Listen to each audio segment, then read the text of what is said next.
This video will help you sleep and relax. But before we begin, I would like to know which city you're from and what time you're watching this. Now, subscribe to the channel, relax, and let's begin. I never thought I'd be the one to witness something so horrific. It was just another Tuesday morning in our quiet suburban neighborhood. I was out for my usual jog, enjoying the crisp morning air and peaceful atmosphere. Little did I know that in just a few hours, our community would be shaken to its core. As I rounded the corner onto Beachcomber Lane, I noticed several police cars and an ambulance parked outside the Yates house. My heart started racing, and a sense of dread washed over me. I'd always had a bad feeling about that place, but I couldn't put my finger on why. I slowed my pace, trying to catch a glimpse of what was happening. That's when I saw her, Andrea Yates, being led out of the house in handcuffs. She looked completely vacant, like a shell of a person. Her eyes were unfocused, staring off into the distance. I'll never forget that haunting, empty expression. Neighbors started gathering on their lawns, whispering and pointing. I overheard snippets of conversation. The children, drowned, bathtub. My blood ran cold as I pieced together what had happened. It was too horrific to even comprehend. I felt sick to my stomach. Just last week, I'd seen Andrea out for a walk with her youngest, pushing him in a stroller. She'd seemed tired and stressed, but what new mom doesn't? I should have seen the signs, should have reached out. The guilt was overwhelming. As the day wore on, more details emerged. 5 children, all drowned, one by one in the bathtub. I couldn't stop imagining the terror those poor babies must have felt in their final moments. It was torture. The neighborhood was in shock. People were crying in the streets, hugging their own children tightly. No one could understand how a mother could do something so monstrous to her own flesh and blood. I found myself glued to the news coverage, desperate for answers. They kept showing photos of the family, smiling, happy snapshots that felt like a cruel joke now. How could things have gone so horribly wrong? As night fell, I tossed and turned in bed, unable to sleep. Every time I closed my eyes, I saw those children's faces. I heard phantom splashes and muffled screams. The darkness felt oppressive, closing in around me. In the days that followed, more disturbing details came to light. Andrea had been suffering from severe postpartum depression and psychosis. She'd been hospitalized multiple times. Warning signs had been ignored. The most chilling part was learning about her delusions. She truly believed she was saving her children from eternal damnation.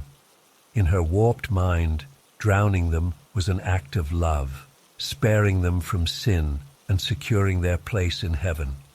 I couldn't wrap my head around it.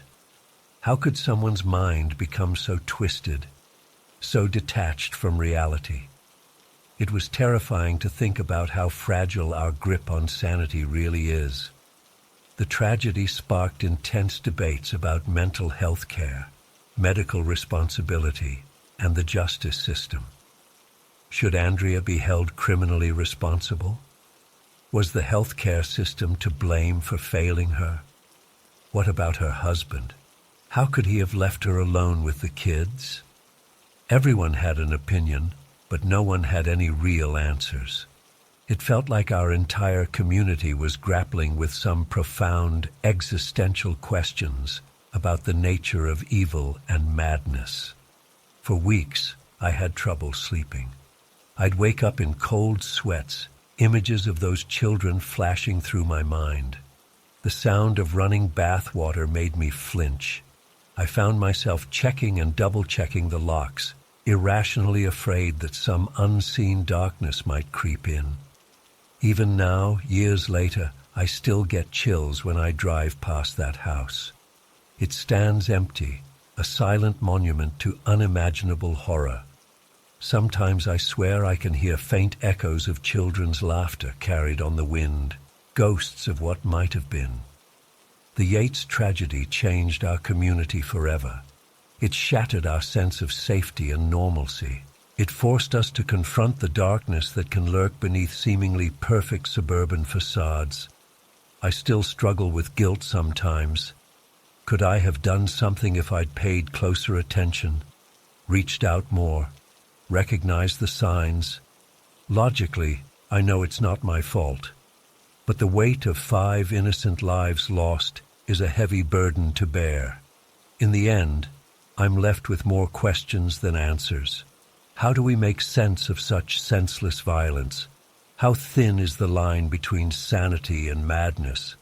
And how do we protect the most vulnerable among us when the threat comes from the very person meant to nurture and protect them? I don't think I'll ever fully come to terms with what happened that day.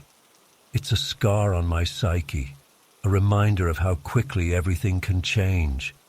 All I can do is hug my own kids a little tighter, check in on my neighbors more often, and try to be more aware of the struggles others may be facing silently.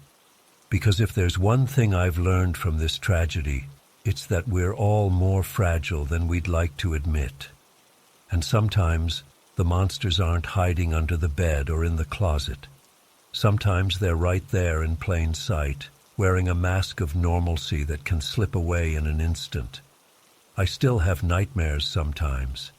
I see Andrea's vacant eyes, hear splashing water, feel a deep, primal fear. And I wake up gasping, grateful for the morning light, trying to shake off the lingering shadows of that terrible day. Life goes on, as it always does. But our neighborhood will never be the same. There's a heaviness in the air, a collective grief that lingers. We smile and wave at each other, but there's always that unspoken knowledge, that shared trauma binding us together. I often wonder about Andrea. Where is she now? Has she found any peace or understanding? Does she grasp the magnitude of what she did? Or is she still lost in that twisted reality where drowning her babies was an act of love? These are the thoughts that haunt me, the questions that keep me up at night. I don't think I'll ever have answers. All I can do is try to be more present, more aware, more compassionate. Because you never know what battles someone might be fighting behind closed doors.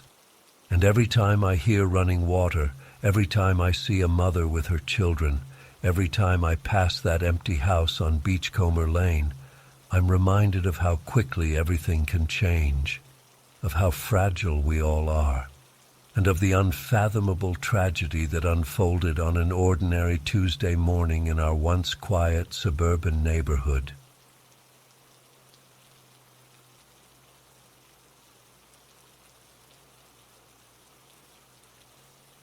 I still can't believe what happened last week. It's been days, but I'm still shaken up about it. I keep replaying the events in my mind, trying to make sense of it all. It was just a normal Tuesday evening. I was at home with my 16-year-old son, Jake, and our German shepherd, Max. We had ordered some Chinese takeout for dinner and were waiting for it to be delivered. Jake was upstairs playing video games, and I was in the living room watching TV with Max curled up at my feet. Around 7:30 p.m., I heard a car pull up outside. Max's ears immediately perked up, and he lifted his head, alert. I figured it was just the delivery driver arriving with our food.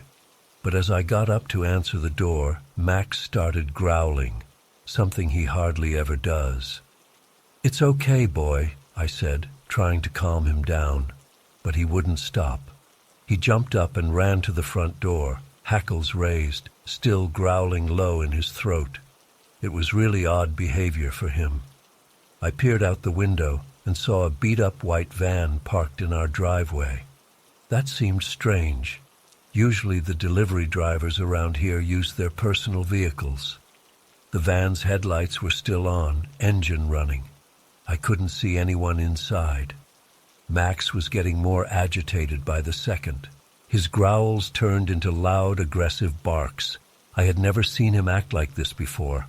It was really starting to freak me out. Just then, I saw a figure emerge from the driver's side of the van. It was a man, tall and thin, wearing dark clothes and a baseball cap pulled low over his face. He was carrying a small paper bag that I assumed contained our food, but something about the way he moved seemed off. His gait was stiff and jerky, almost robotic. As he approached the front door, Max went absolutely ballistic. He was throwing himself at the door, snarling and barking furiously. I had to grab his collar to hold him back. "Max, quiet!" I yelled, but he wouldn't listen. He was completely fixated on the man outside. There was a knock at the door. I hesitated, my hand on the doorknob. Everything in me was screaming that something wasn't right, but I tried to rationalize it. Maybe Max was just overreacting to a stranger. Maybe the delivery driver was just having a weird day. I didn't want to be rude or paranoid. Taking a deep breath, I opened the door, keeping the chain lock in place. The man stood there, his face mostly hidden by the brim of his cap. He didn't say anything, just held out the paper bag. Thanks," I said nervously, reaching for the bag. As I did, the man's head snapped up suddenly. I caught a glimpse of his face in the porch light, and my blood ran cold. His skin was a sickly pale color, almost gray. His eyes were wide and bulging, bloodshot. But what really terrified me was his expression, or lack thereof. His face was completely, unnaturally blank.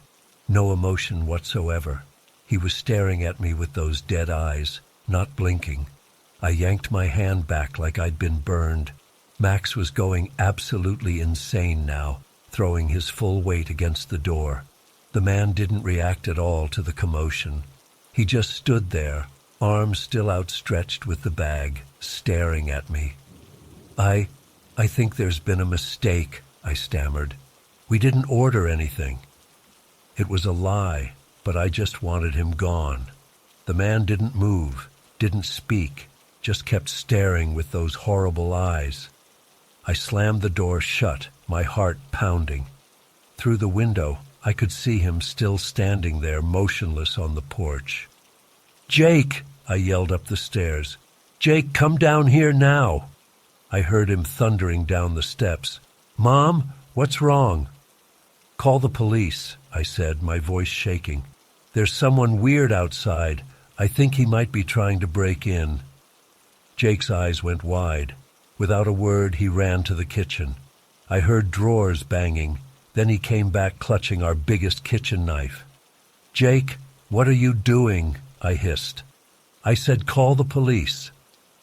"I'm not letting anyone hurt you, Mom," he said grimly, positioning himself between me and the door. Max was still barking his head off. I peeked out the window again. The man hadn't moved an inch. He was still holding out that bag, still staring straight ahead. Suddenly, without warning, he dropped the bag. It hit the porch with a dull thud. Then he turned and walked back to the van, moving in that same strange, jerky way. I watched, heart in my throat, as he got back in the driver's seat. The van's engine revved loudly, then it peeled out of our driveway, tires squealing. For a long moment, we all stood frozen. Me, Jake with his knife, and Max still growling at the door. Then Jake ran to look out the window. "He's gone, Mom," he said, sounding relieved. "Should I still call the cops?" I nodded, still too shaken to speak. As Jake went to get his phone, I cautiously opened the front door. The paper bag was still sitting there on the porch. Using a stick from a nearby plant, I gingerly poked it open. It was empty, completely empty. I slammed and locked the door again, thoroughly freaked out. When the police arrived about 20 minutes later, we told them everything. They took our statement and said they'd keep an eye out for the van, but didn't seem too concerned. "Probably just a prank," they said. But I can't shake the feeling that it was something much worse. that we narrowly avoided something truly horrific that night. I keep replaying that awful blank face in my mind, those dead, staring eyes, the unnatural way he moved. I haven't been sleeping well since it happened. I jump at every little noise. Max has been on high alert too, growling at shadows. Jake insists on keeping that knife in his room now, just in case. I don't know what that man, if he even was a man, wanted that night. I don't know why he came to our house or what might have happened if I had opened that door fully.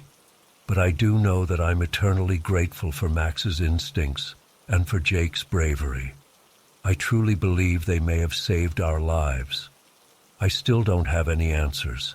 Part of me hopes I never will. All I know is that I'll never look at a delivery driver the same way again. And I'll always, always trust my dog when he tells me something isn't right.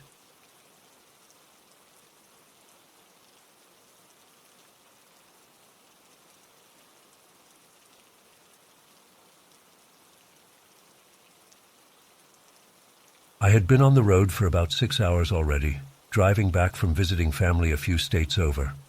It was getting late, around 10 p.m., and I was feeling pretty exhausted.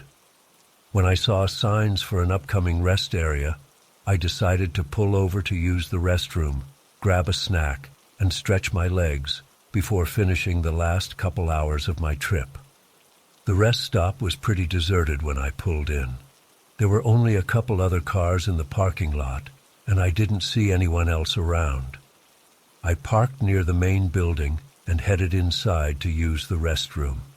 As I was walking back to my car afterwards, a large semi-truck pulled into the lot and parked nearby. I didn't think much of it at first. Truckers use these rest stops all the time, after all.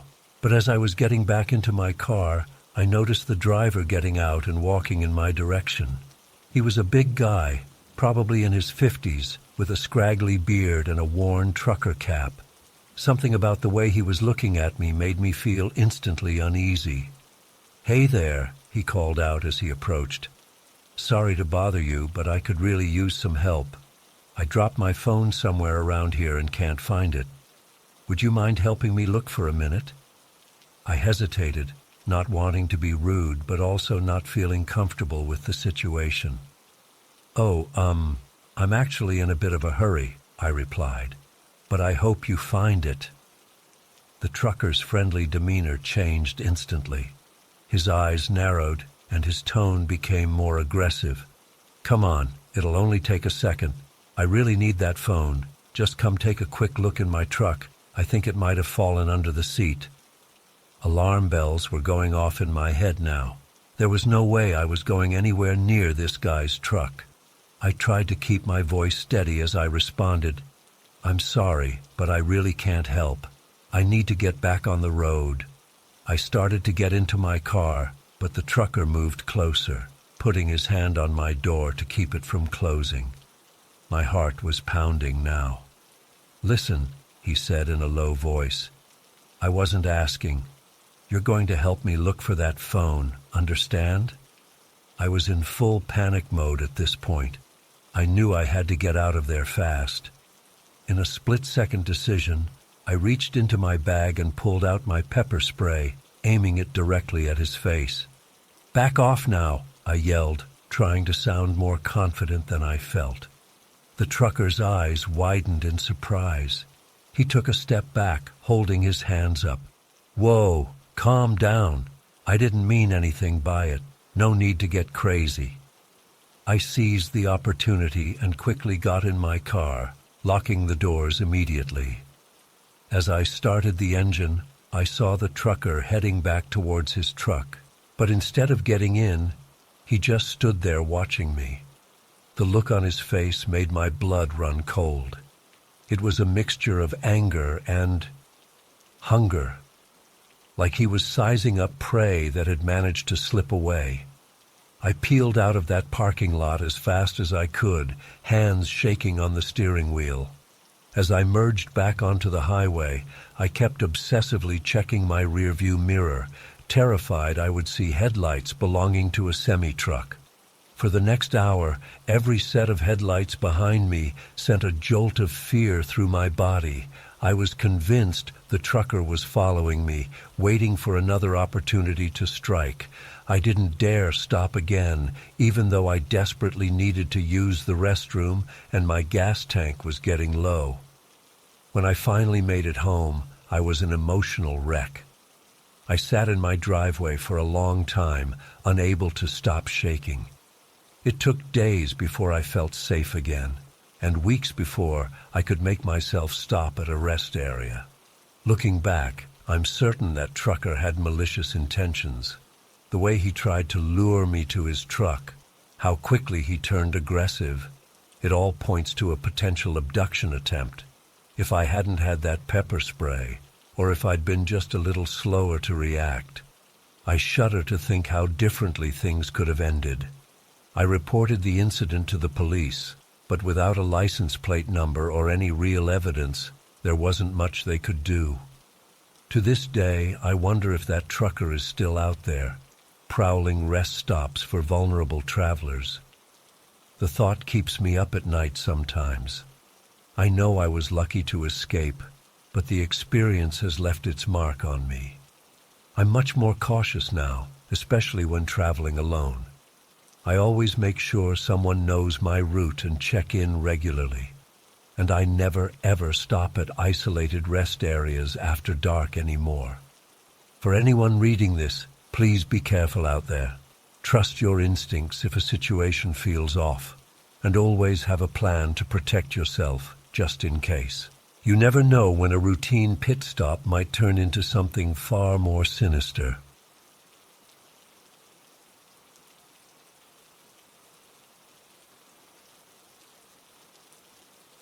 Still remember that day like it was yesterday, even though it's been over 20 years now. I was just a kid, maybe 8 or 9 years old, walking home from Seaside Elementary like I did every day.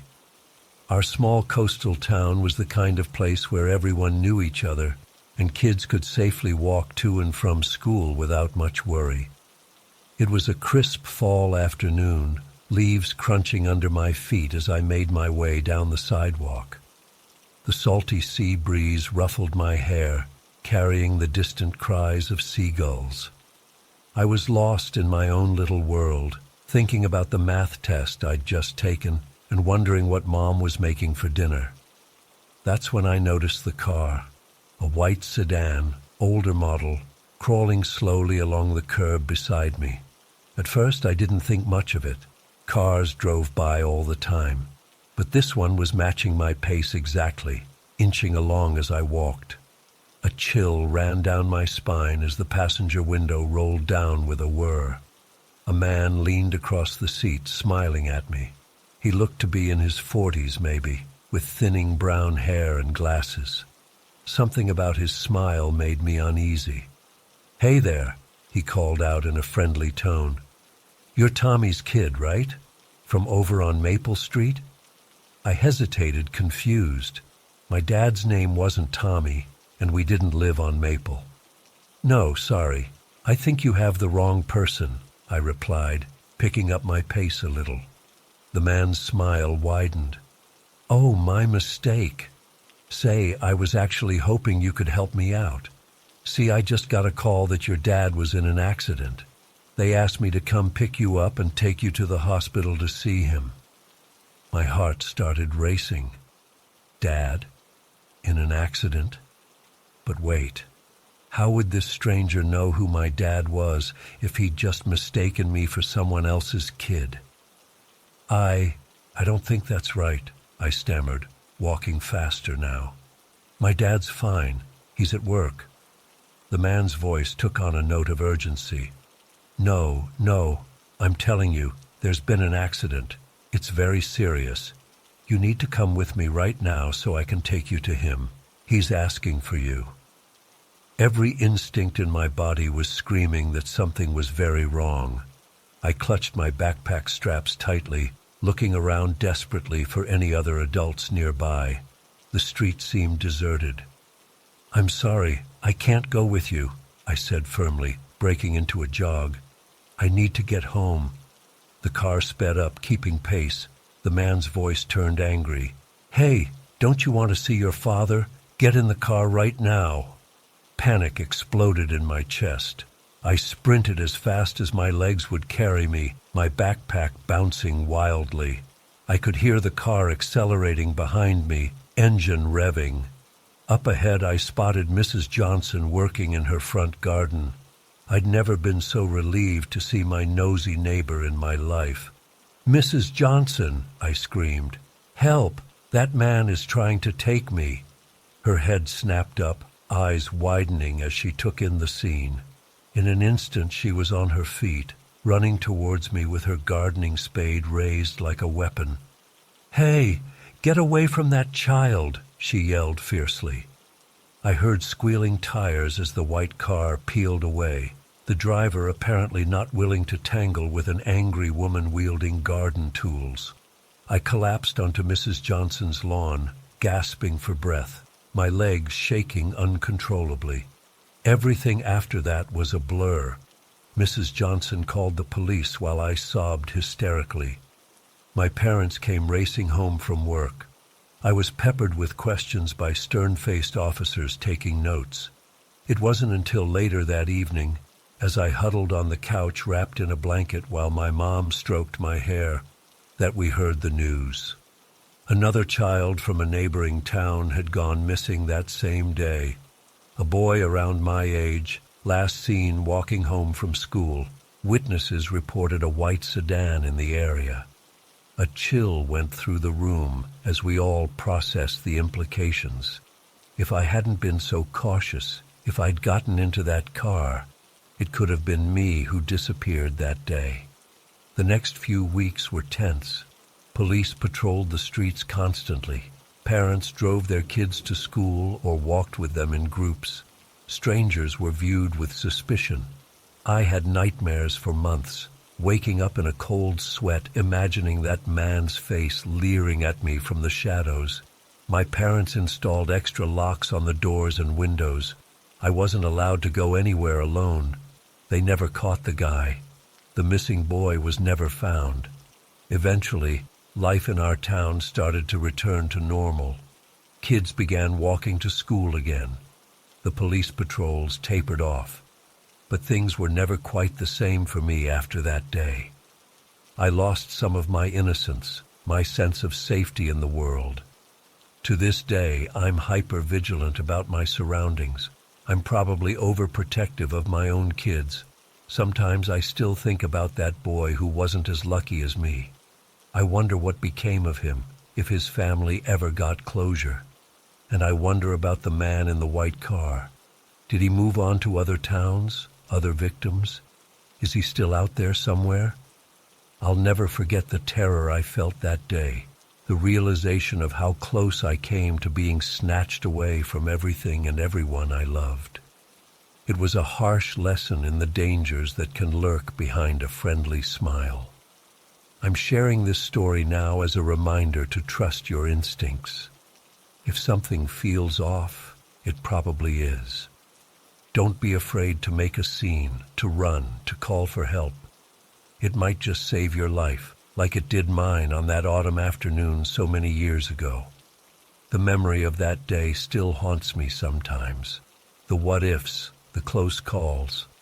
But mostly, I'm just intensely grateful that I made it home safely when so easily, terrifyingly, things could have gone very differently. I'll never take my safety or my loved ones for granted again.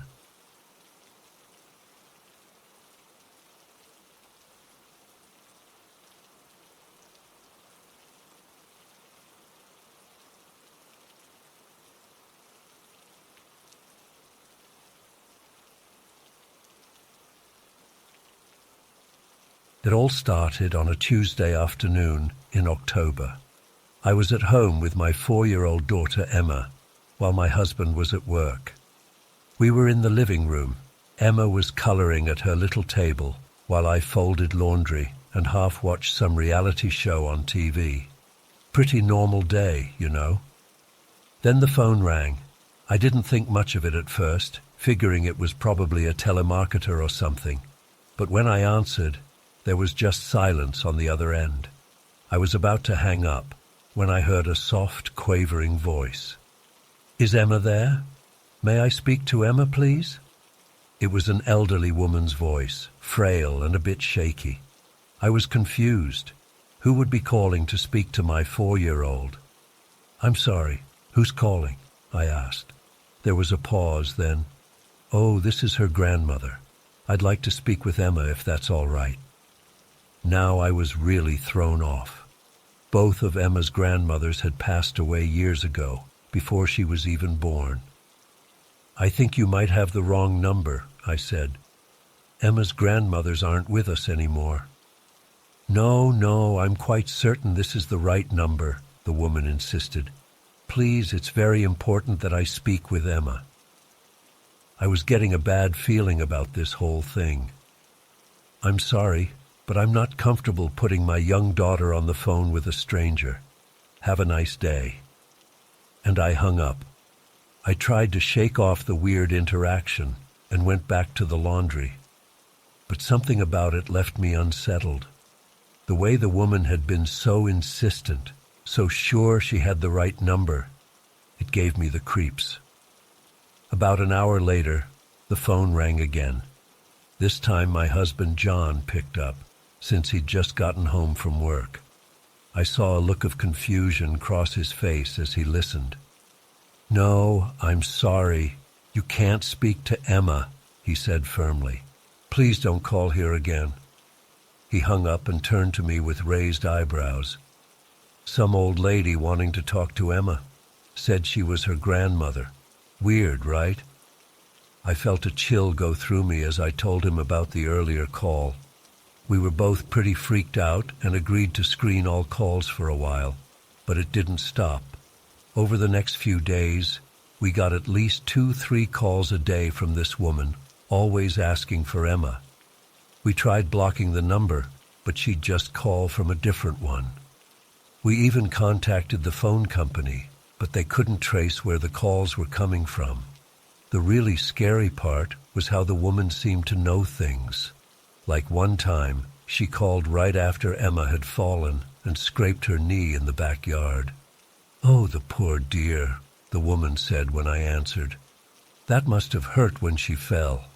Make sure to put some antibiotic ointment on that scrape." I hadn't told anyone about Emma's fall. How could this stranger possibly know? Another time she called asking if Emma had enjoyed the butterflies she'd seen at the park that day. We had been to the park, and Emma had been thrilled about seeing a big blue butterfly. But we hadn't posted about it on social media or anything. There was no way for this woman to know. It got to the point where we were afraid to answer the phone at all. We unplugged the landline and only used our cell phones. But somehow, she always found a way to call. The worst was when she started calling Emma's name from outside the house at night. We'd hear this wavering voice calling, "Emma, Emma," from the darkness beyond our windows. John would run outside to investigate, but there was never anyone there. We were at our wits' end. Emma was starting to have nightmares, and neither John nor I were sleeping well. We were jumping at every sound, paranoid that this woman was watching us somehow. Then came the night that changed everything. It was about 2 a.m., and I woke up to Emma's screams coming from her room. John and I raced in there to find her sitting up in bed, eyes wide with terror, pointing at her closet. "The old lady!" she shrieked. "She's in there!" John yanked open the closet door, but it was empty. We tried to calm Emma down, telling her it was just a bad dream, but she was hysterical, insisting that a scary old lady had been standing in her closet, reaching out for her. We ended up all sleeping in the living room that night, with every light in the house on. The next morning we started seriously discussing moving. We couldn't live like this anymore. But here's the truly bizarre thing.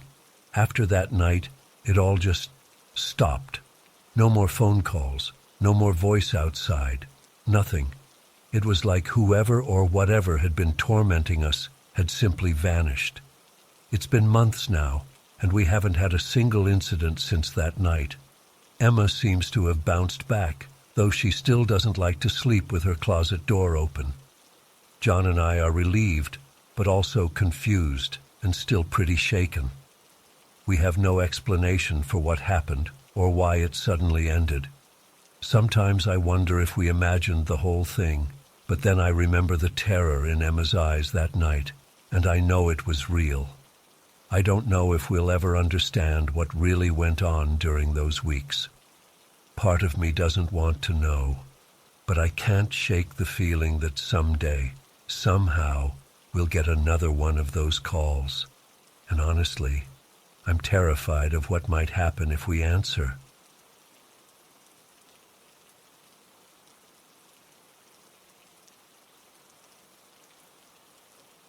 I had been desperately searching for work for months, sending out dozens of applications with no luck. So when I got an email inviting me to interview for an administrative assistant position at a company called Vertex Solutions, I was thrilled. The salary they were offering seemed almost too good to be true, but I was in no position to be picky. The interview was scheduled for 2 p.m. at their office downtown. I arrived about 15 minutes early, dressed in my best suit and feeling nervous but excited. As I approached the address, I started to get an uneasy feeling. The building was old and run down, with peeling paint and grimy windows. There was no sign for Vertex Solutions anywhere that I could see. I double-checked the address on my phone, thinking I must have made a mistake. But no, this was definitely the right place. Hesitantly, I pushed open the heavy front door and stepped inside. The lobby was dimly lit and smelled musty, like no one had been there in years. A dusty directory on the wall listed various businesses, but Vertex Solutions wasn't among them.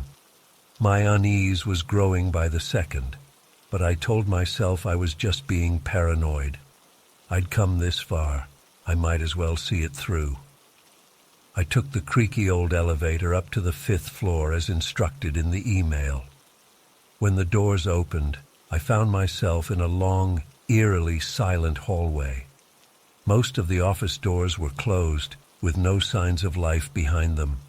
At the very end of the hall was a frosted glass door with Vertex Solutions printed on it in generic lettering.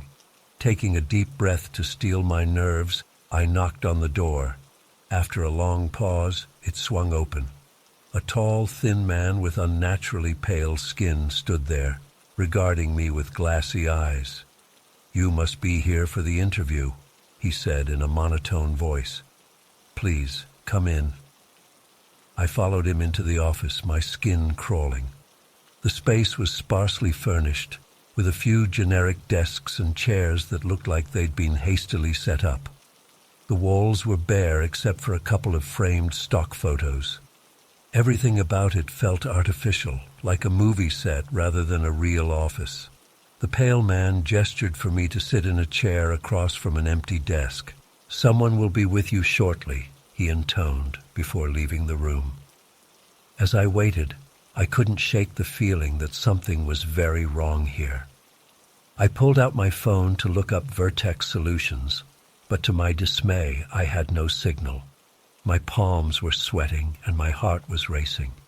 Every instinct was screaming at me to get out of there. Just as I was about to make a run for it, the door opened and a woman entered.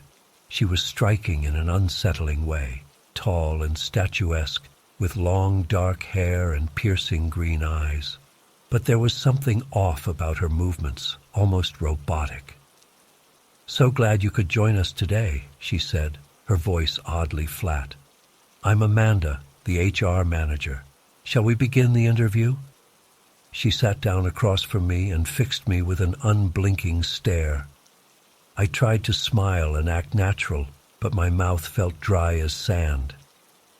"So, tell me about yourself," Amanda said. It was a standard interview question, but the way she asked it sent chills down my spine. Her eyes never left my face, not even to blink. I started rambling nervously about my background and qualifications. As I spoke, I noticed movement out of the corner of my eye. Glancing to the side, I saw several people had entered the room silently and were now standing around the edges, watching me. They all had the same pale skin and glassy-eyed stare as the man who had let me in.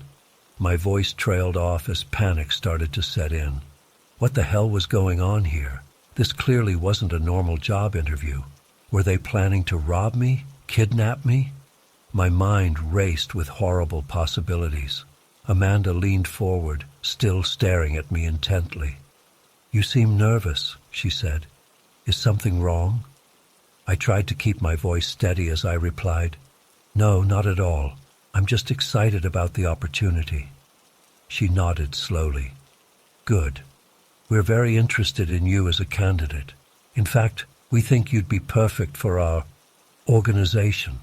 The way she said organization made my skin crawl.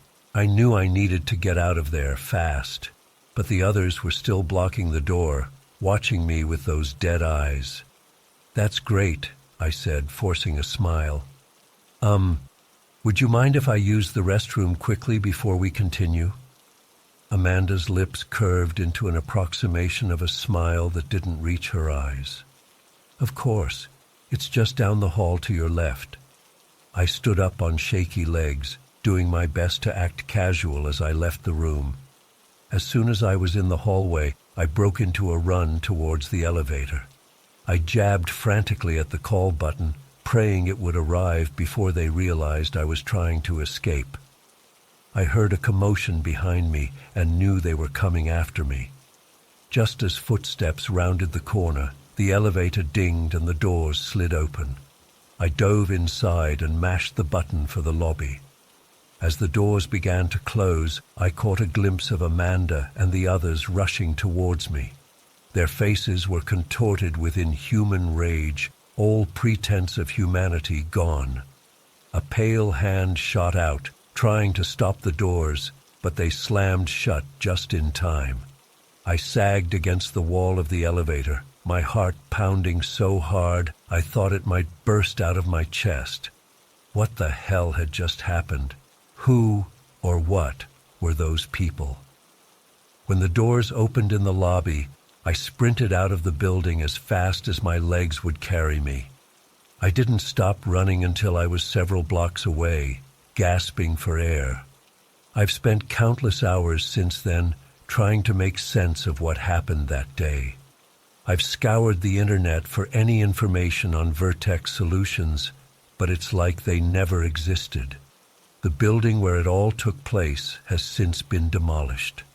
Sometimes I wonder if I imagined the whole thing. But then I remember the cold, dead eyes of Amanda and the others, and the inhuman rage on their faces as I escaped. Whatever they weren't human, and they were looking for someone to prey on. I still get chills thinking about how close I came to becoming their victim. If I hadn't trusted my instincts and run when I did, I don't even want to imagine what might have happened. These days, I'm much more cautious about job opportunities that seem too good to be true, and I always trust my gut when something feels off. That experience taught me that there are predators out there, wearing human faces but hiding something monstrous beneath. I count myself lucky to have escaped whatever sinister fate they had in store for me. But I can't help wondering how many others weren't so fortunate. How many desperate job seekers walked into that office and never walked out again. So if you're reading this, please be careful out there. Do your research, trust your instincts, and never ignore that little voice telling you something isn't right. You never know what kind of dangers might be lurking behind a seemingly innocent job listing. I'll never forget that day or the valuable lesson it taught me. Some opportunities are simply too good to be true, and some are far more dangerous than you could ever imagine.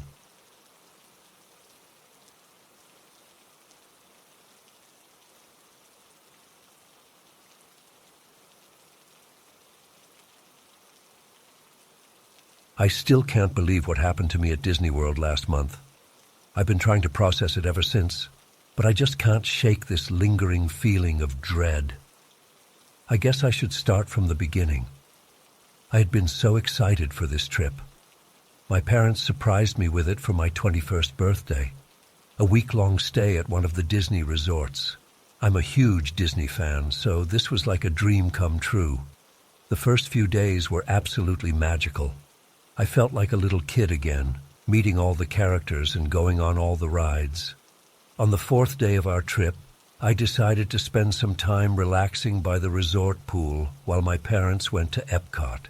It was a beautiful sunny day, not too hot, and I was looking forward to catching up on my book and working on my tan.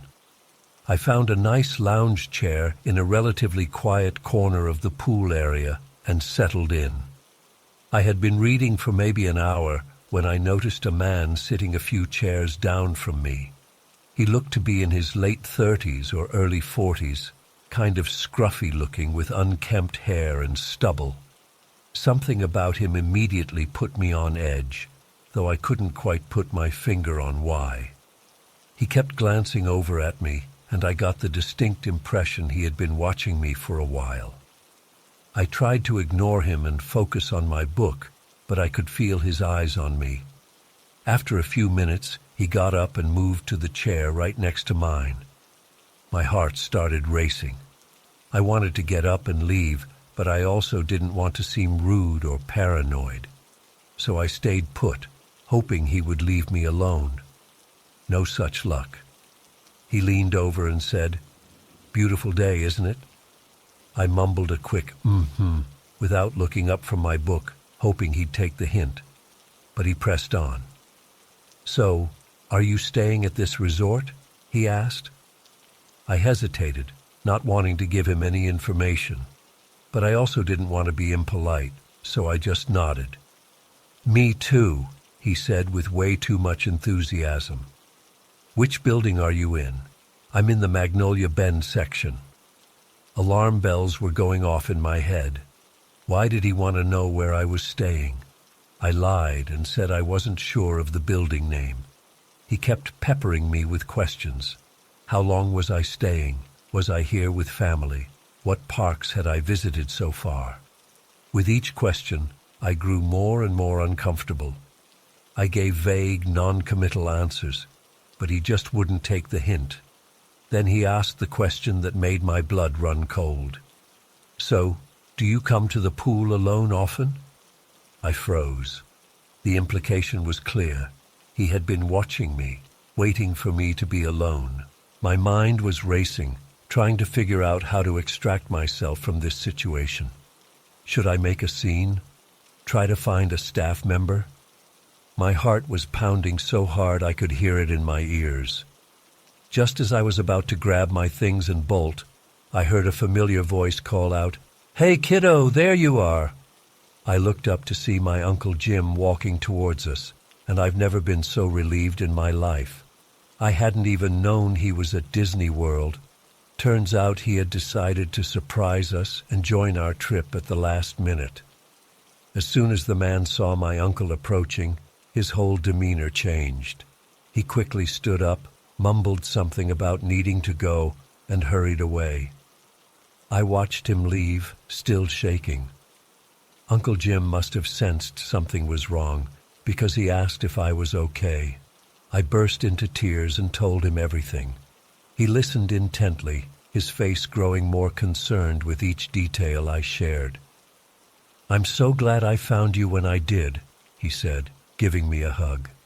"That guy was definitely up to no good. Let's go report this to security right away." We went to the resort's security office and filed a report. They took it very seriously and said they would review security camera footage to try to identify the man.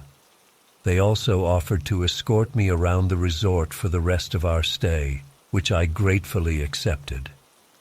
The rest of the trip was a blur. I tried to enjoy myself, but I couldn't shake the feeling of violation and fear. Every time I saw a man who looked even remotely like my stalker, my heart would race. I found myself constantly looking over my shoulder, unable to relax.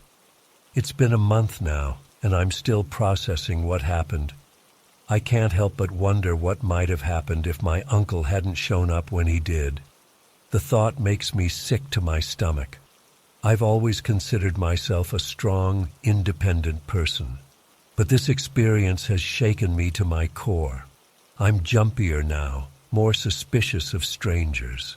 I hate that this creep has stolen my sense of security and tainted what should have been a wonderful vacation. I'm sharing this story as a warning to others, especially young women traveling alone. Trust your instincts. If someone is making you uncomfortable, don't worry about being polite. Get yourself out of the situation, and always be aware of your surroundings, even in a place as seemingly safe as Disney World. I'm trying to move past this, but it's hard. Sometimes I still have nightmares about what could have happened. I'm seeing a therapist to work through my anxiety, and it's helping.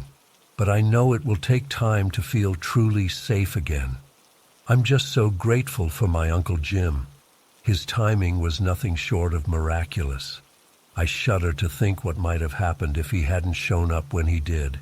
It's a stark reminder that danger can lurk even in the happiest place on earth. I hope that by sharing my story, I can help others stay safe. Always trust your gut, be aware of your surroundings, and don't be afraid to ask for help if you feel threatened. And remember, no matter how magical a place might seem, it's always better to be cautious than to become a victim. I still love Disney, and I hope one day I'll be able to return and create happier memories to overshadow this terrifying experience. But for now, I'm focusing on healing and regaining my sense of security. It's a long road, but I'm determined to not let this creep win by living in fear. I'm stronger than that, and I will get through this. To anyone who's ever experienced something similar, know that you're not alone. It's okay to be scared. It's okay to be angry. And it's okay to take time to heal. But don't let the actions of one terrible person define your life. We are survivors, and we will get through this together.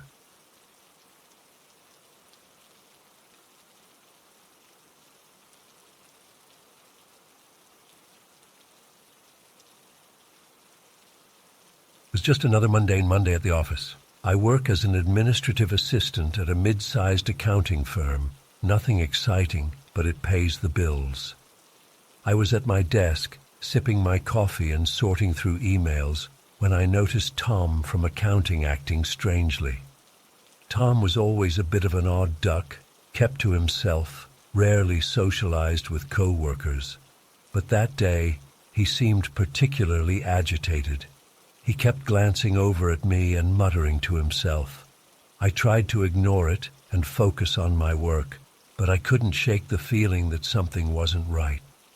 Around lunchtime, I headed to the break room to heat up my meal. As I was standing by the microwave, I suddenly felt a presence behind me. I turned around, and there was Tom, way too close for comfort, staring at me with wild eyes. "Why do you keep looking at me?" he demanded in a harsh whisper. Startled, I took a step back. "What? I'm not looking at you, Tom. Are you feeling okay?" His face contorted with anger. "Don't lie to me. I've seen you staring at me for months, every day watching my every move. Why are you doing this to me?" My heart started racing. I had no idea what he was talking about. Sure, we worked in the same office, but I barely interacted with Tom beyond the occasional "good morning" in the hallway. "Tom, I think there's been a misunderstanding," I said, trying to keep my voice calm. "I haven't been staring at you or watching you. Maybe you've just noticed me looking around the office?" He shook his head violently. No, you're lying. You're all in on it together, aren't you? Watching me, plotting against me. I won't let you get away with this." At this point, I was genuinely scared. Tom was clearly not in his right mind, and I had no idea what he might do. I glanced around desperately, hoping someone else would come into the break room, but we were alone. "Tom, please," I said, my voice shaking. "I don't know what you think is happening, but I promise you, no one is plotting against you. Why don't we go talk to HR? They can help sort this out." That seemed to enrage him even more. He slammed his fist on the counter, making me jump. "HR is part of it too. They're all working with you to spy on me, to drive me crazy. But I'm on to you. I'll expose all of you." I knew I needed to get out of there fast.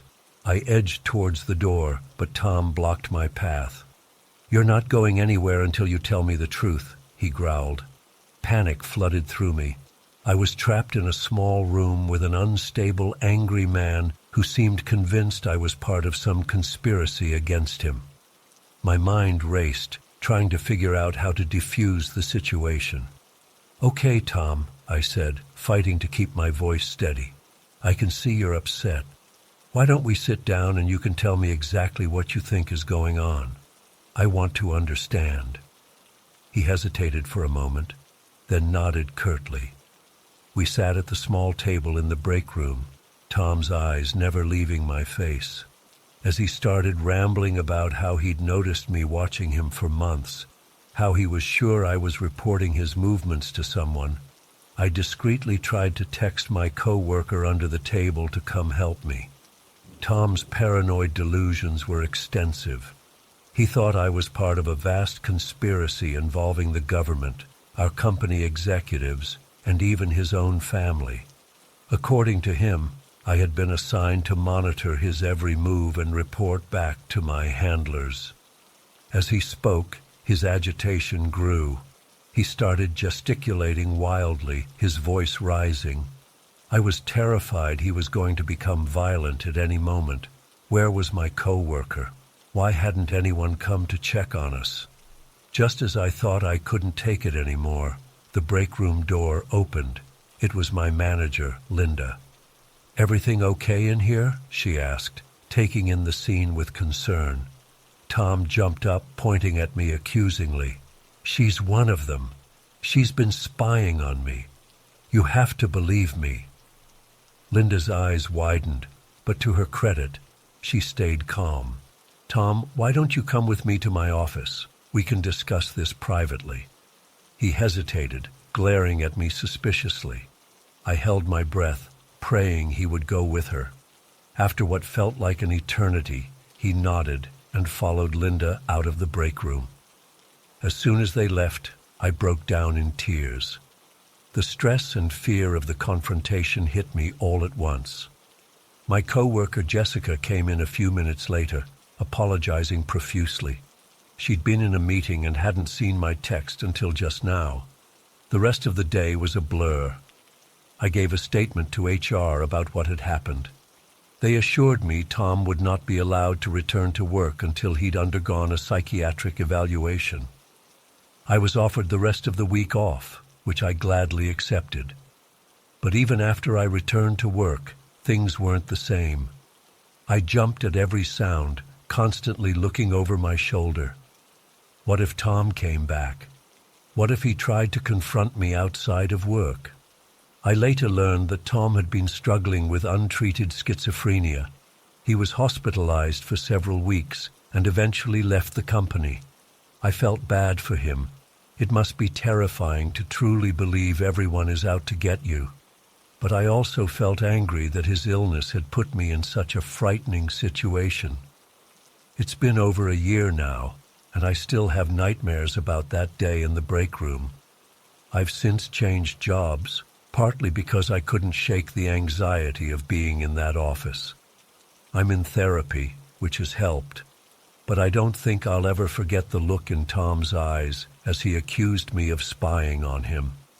This experience has made me much more aware of mental health issues in the workplace. I've become an advocate for better mental health resources and training in corporate environments. No one should have to go through what I did, and no one should suffer like Tom did without getting the help they need. I'm sharing this story not for sympathy, but as a warning. If you notice a coworker acting strangely or showing signs of mental distress, don't ignore it. Report it to HR or a manager. It could prevent a dangerous situation and potentially help someone get the treatment they need. And if you ever find yourself in a situation like I was in, trust your instincts. If something feels off, it probably is. Don't be afraid to ask for help or remove yourself from the situation if you feel unsafe. Your safety should always come first. I hope by sharing my experience, I can help others be more prepared and aware. Mental health is a serious issue, and we need to be more proactive about addressing it in all aspects of our lives, including the workplace.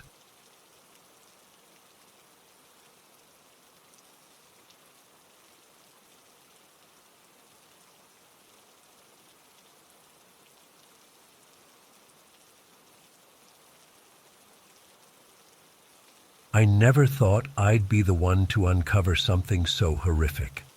It still haunts me to this day. I was working as a waitress at this cozy little family restaurant downtown. You know, the kind of place where everyone knows your name and the regulars come in for coffee every morning like clockwork. It was a pretty sweet gig overall. The owner, Dave, was a decent guy, and the rest of the staff were friendly enough. But it was our cook, Michael, who really stood out. He was this quiet, unassuming guy, always had a shy smile and a kind word for everyone. He'd been working there for years before I started, and you could tell the customers loved him. He'd come out of the kitchen sometimes to chat with the regulars, asking about their families and remembering little details about their lives. I remember thinking how nice it was to work with someone so genuinely caring. Michael would often bring in extra food he'd made at home to share with the staff, these amazing baked goods and home-cooked meals. He'd brush off our compliments, saying he just liked to cook for others. It made the long shifts a lot more bearable. One day I was in the break room when I overheard Michael on the phone. He sounded upset, which was unusual for him. I tried not to eavesdrop, but I couldn't help catching bits and pieces. He was talking about his stepson, Tommy, how the kid was acting out, getting into trouble at school.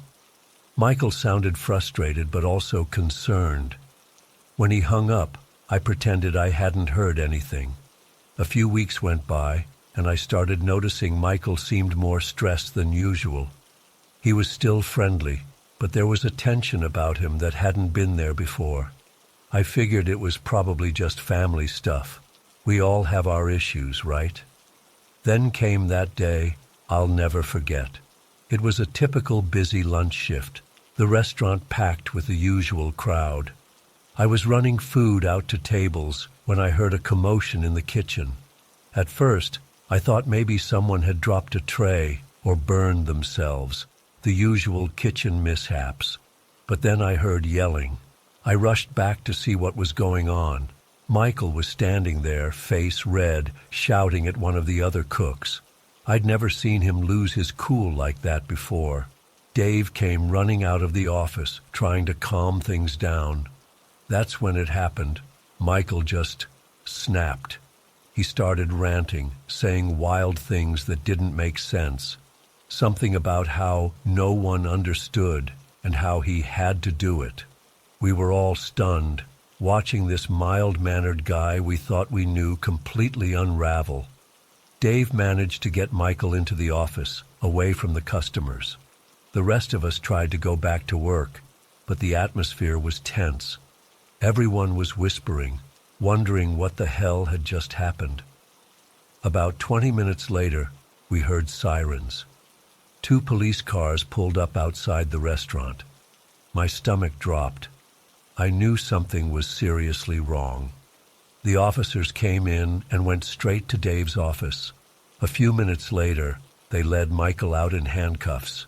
He looked broken, like a completely different person from the guy I'd known. We were all in shock, trying to piece together what was happening. Dave came out, looking pale and shaken. He told us to close up early and go home, said he'd explain everything later. I remember feeling sick to my stomach as I left, my mind racing with possibilities. The next day, the story was all over the local news. I couldn't believe what I was hearing. Michael, our kind, gentle cook, had been arrested for child abuse and neglect. But it was so much worse than that. They'd found his 8-year-old stepson, Tommy, locked in a tiny closet in Michael's house. The poor kid was severely malnourished and showed signs of long-term abuse. I felt like I was going to throw up. How could this be the same person who'd brought us homemade cookies and asked about our families? The man who seemed to care so much about others? It didn't make any sense. As more details came out, the horror only grew. Apparently, Michael had been keeping Tommy locked up for months, barely feeding him. The neighbors said they'd never even known Michael had a stepson. He'd told everyone the boy was living with his mother in another state. I kept thinking back to that phone call I'd overheard, about Tommy acting out. Had that all been a lie? A cover story in case anyone got suspicious? The idea that this had been going on right under our noses while we worked alongside Michael every day was almost too much to bear. The restaurant stayed closed for a while after that. When we finally reopened, nothing felt the same. There was this heavy cloud hanging over everything. Customers would come in and whisper, staring at the kitchen door like they expected to see a monster come out. I tried to go back to work, but I just couldn't do it. Every time I walked into that kitchen, I'd remember Michael standing there, smiling and offering me a taste of whatever he was cooking.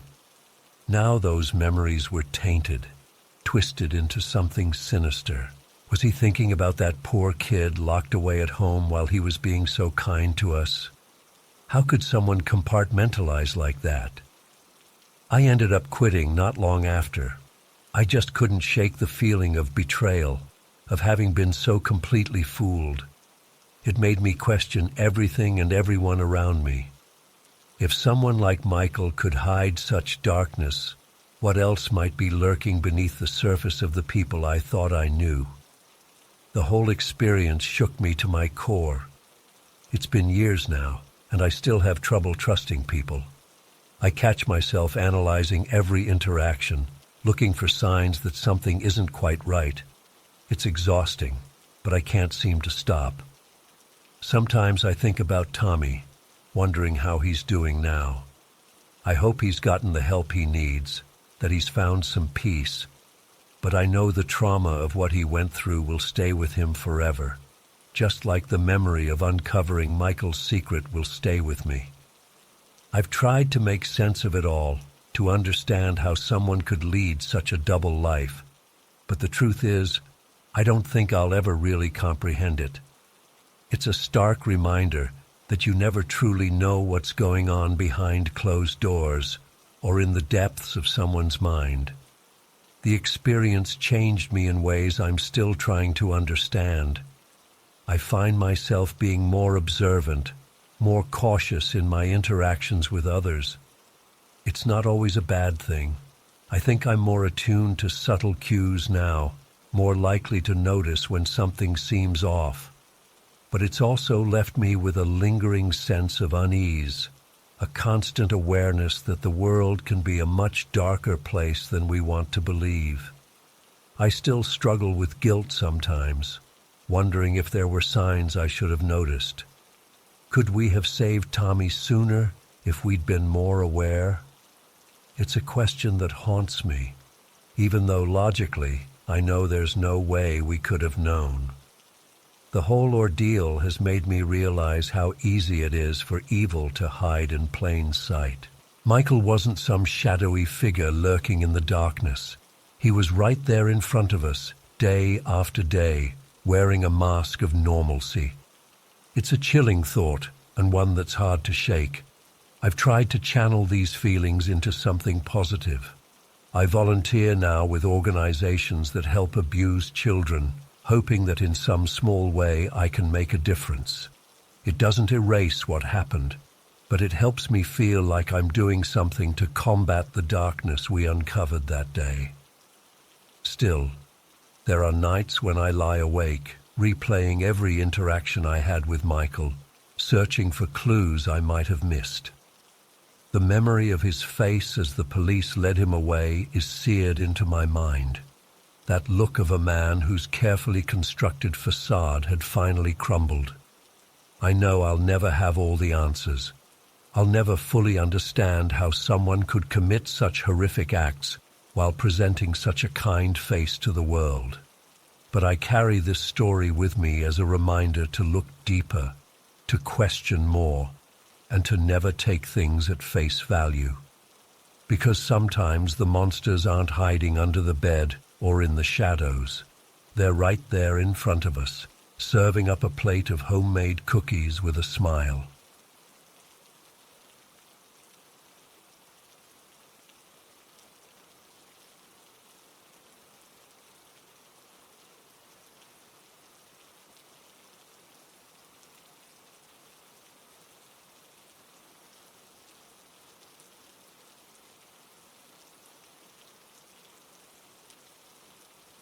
It was around 3 a.m. when I jolted awake. At first, I wasn't sure what had woken me. The room was dark and quiet, but then I heard it, the faint creak of a floorboard. My heart started racing. I lay perfectly still, straining my ears. There it was again, footsteps, inside my apartment. I was paralyzed with fear. My mind was screaming at me to do something, but my body wouldn't move. The footsteps were getting closer to my bedroom. I could hear slow, steady breathing that wasn't my own. Suddenly a shadow appeared in my doorway, a tall figure just standing there watching me.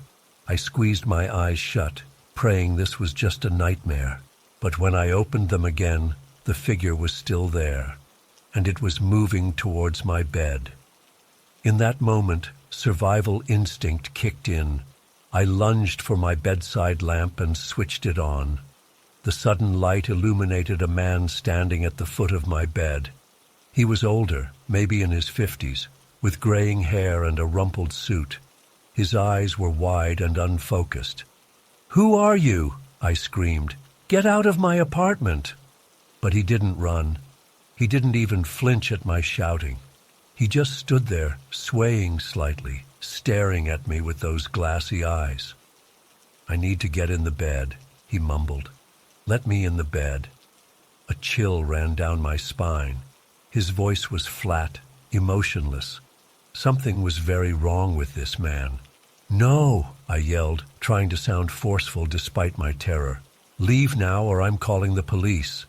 I grabbed my phone from the nightstand, ready to dial 911, but he still didn't move. "The bed," he repeated. "I have to get in. Let me in." He took a step closer. I scrambled back against my headboard, clutching my phone like a lifeline.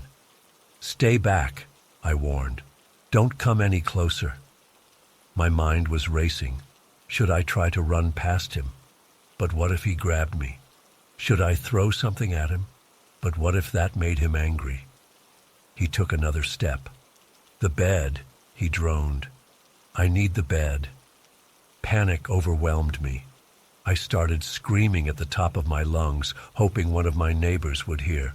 "Help! Someone help me! There's an intruder!" The man winced at my shrieks, raising his hands to his ears.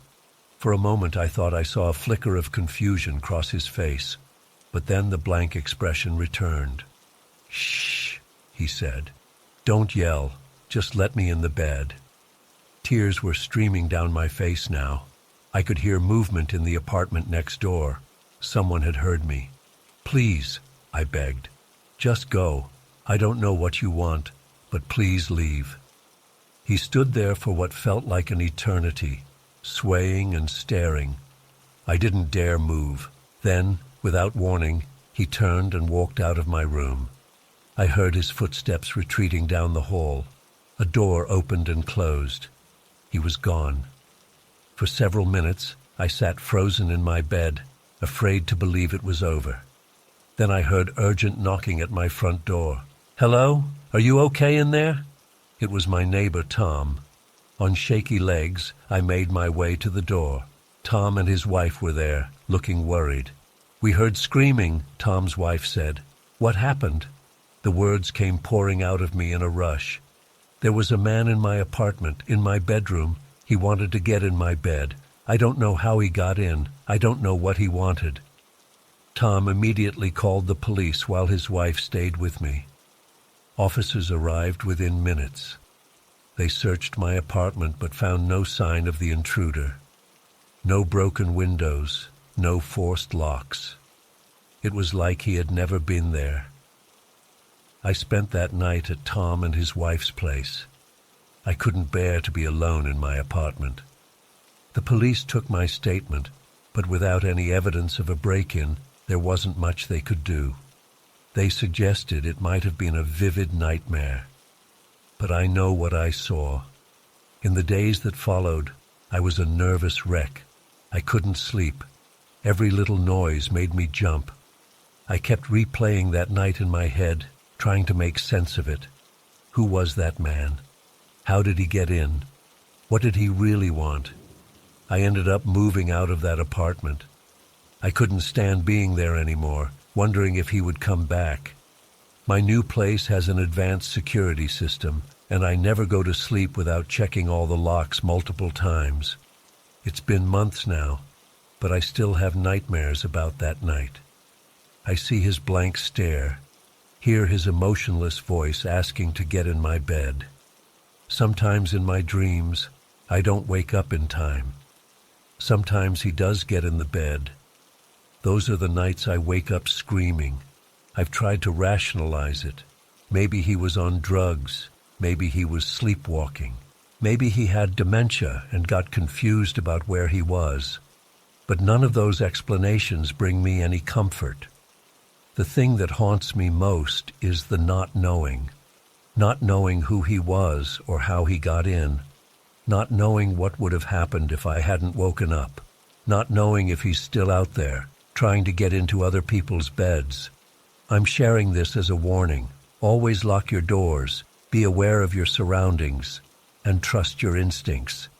If something feels wrong, it probably is. I used to feel safe in my home. I used to think these kinds of things only happened in movies. Now I know better. Now I know that sometimes the monsters are real, and sometimes they come in the middle of the night asking to get in your bed. I don't know if I'll ever feel truly safe again, but I'm trying to move forward. I'm in therapy now, working through the trauma. I've taken self-defense classes. I'm slowly learning to trust again. But I'll never forget that night. The night an unknown man invaded my home and my sense of security. The night I came face to face with a real-life nightmare.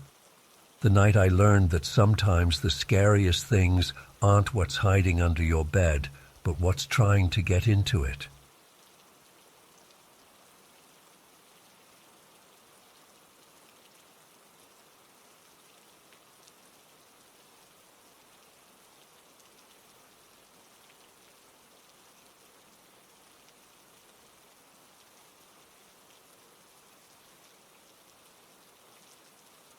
I was 16 and had been working at Chuck E. Cheese for a few months.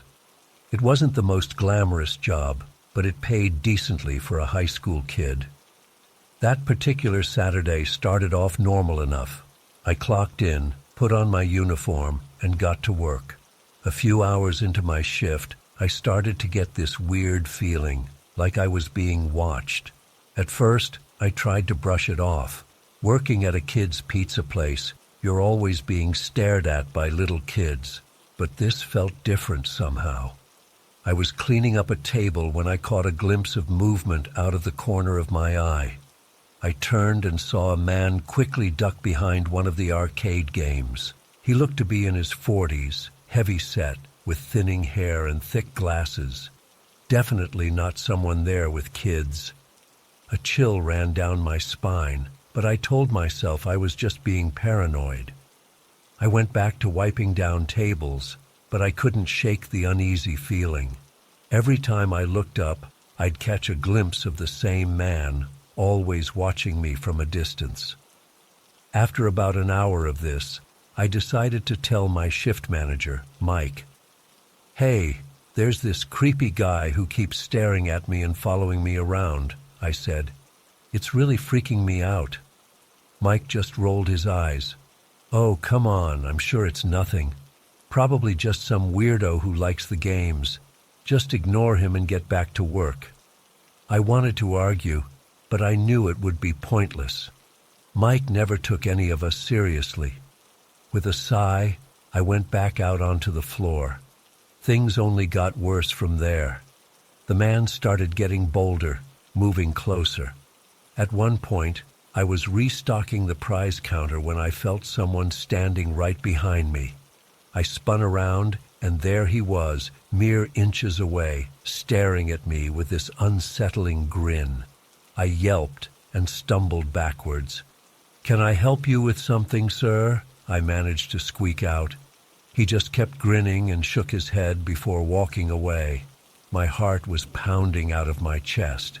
I practically ran to find Mike again. "That man is seriously creeping me out," I said, my voice shaking. "He was standing right behind me, way too close. I really don't feel safe." Mike sighed in exasperation. "Look, unless he's actually done something, there's nothing we can do. Just stay in view of the cameras and try to avoid him, okay?" I felt like crying. Why wouldn't anyone take me seriously?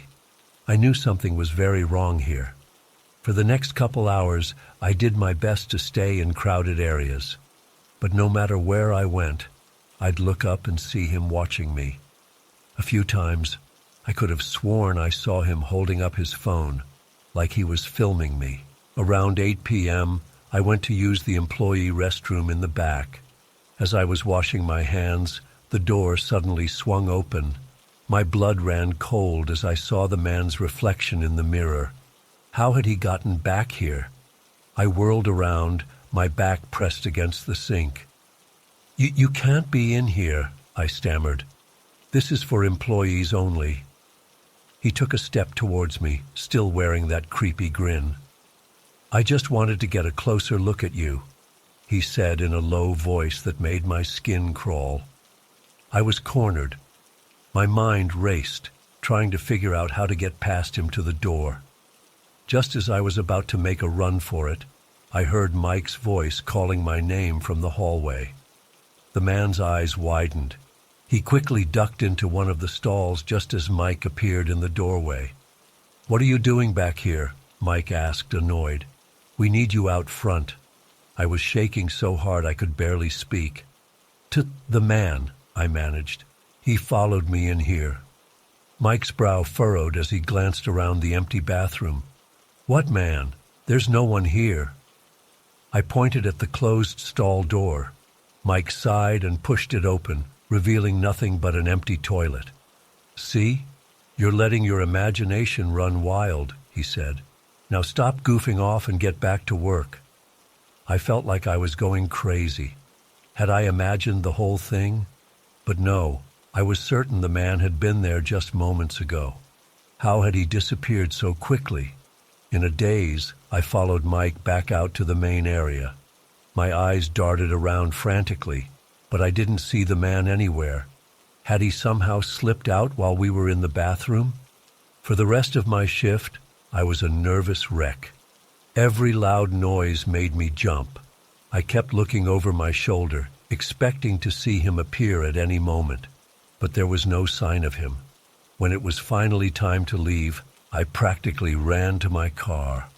As I fumbled with my keys, I happened to glance at the car parked next to mine. My blood turned to ice. There he was, sitting in the driver's seat, staring right at me with that same unsettling grin.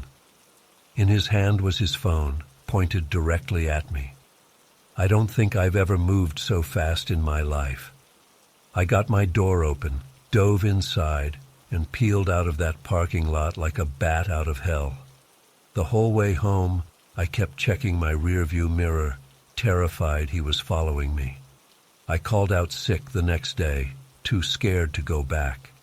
When I finally got up the nerve to return to work, I asked my co-workers about the man. To my shock, no one else had seen him. There was no record of him on the security cameras. It was like he had never existed. To this day, I have no explanation for what happened. Sometimes I wonder if I really did imagine the whole thing. But then I remember the terror I felt, the way my skin crawled when he looked at me. That felt all too real. I quit that job soon after and never set foot in a Chuck E. Cheese again.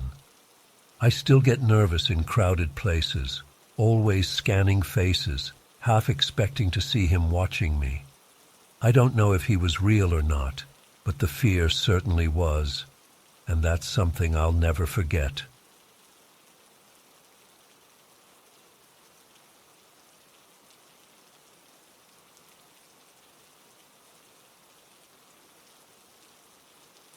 It was a Friday night, and my roommates and I had decided to have a few drinks at our apartment before heading out to the bars. There were 4 of us, me, Jake, Mia, and Chris. We'd been living together for about a year at that point and had become pretty close friends. We started drinking around 8 p.m., just hanging out in our living room, playing some music and chatting. By around 10, we were all feeling pretty buzzed and ready to hit the town. We called an Uber and headed to our favorite local bar. The night was going great. We were dancing, taking shots, just having an amazing time. Around 1 a.m., this guy started chatting with our group. He said his name was Alex and that he was new in town. He seemed friendly enough. And we were all in that overly social drunk state where everyone is your new best friend. As the bar was closing down, Alex mentioned that he lived pretty far away and was planning to get a hotel for the night. In our inebriated state, we thought it would be a great idea to invite him back to crash on our couch. Looking back, I can't believe how naive and careless we were. But at the time, it just seemed like a nice thing to do for this guy we'd just met. We all piled into an Uber XL and headed back to our place. By the time we got home, it was close to 3 a.m. We were all exhausted and pretty drunk at this point. We quickly set Alex up with some blankets and pillows on the living room couch, then stumbled off to our respective bedrooms. I vaguely remember waking up at some point in the night to use the bathroom. The apartment was dark and quiet. I didn't notice anything unusual as I stumbled back to my room and fell back asleep. The next morning, I woke up with a pounding headache around 10 a.m. As I slowly became more alert, I realized something felt off. I couldn't quite put my finger on it, but I had this unsettling feeling in the pit of my stomach. I got up and went to the kitchen to get some water and Advil. Mia was already up, sitting at the kitchen table with a cup of coffee. She looked pale and shaken.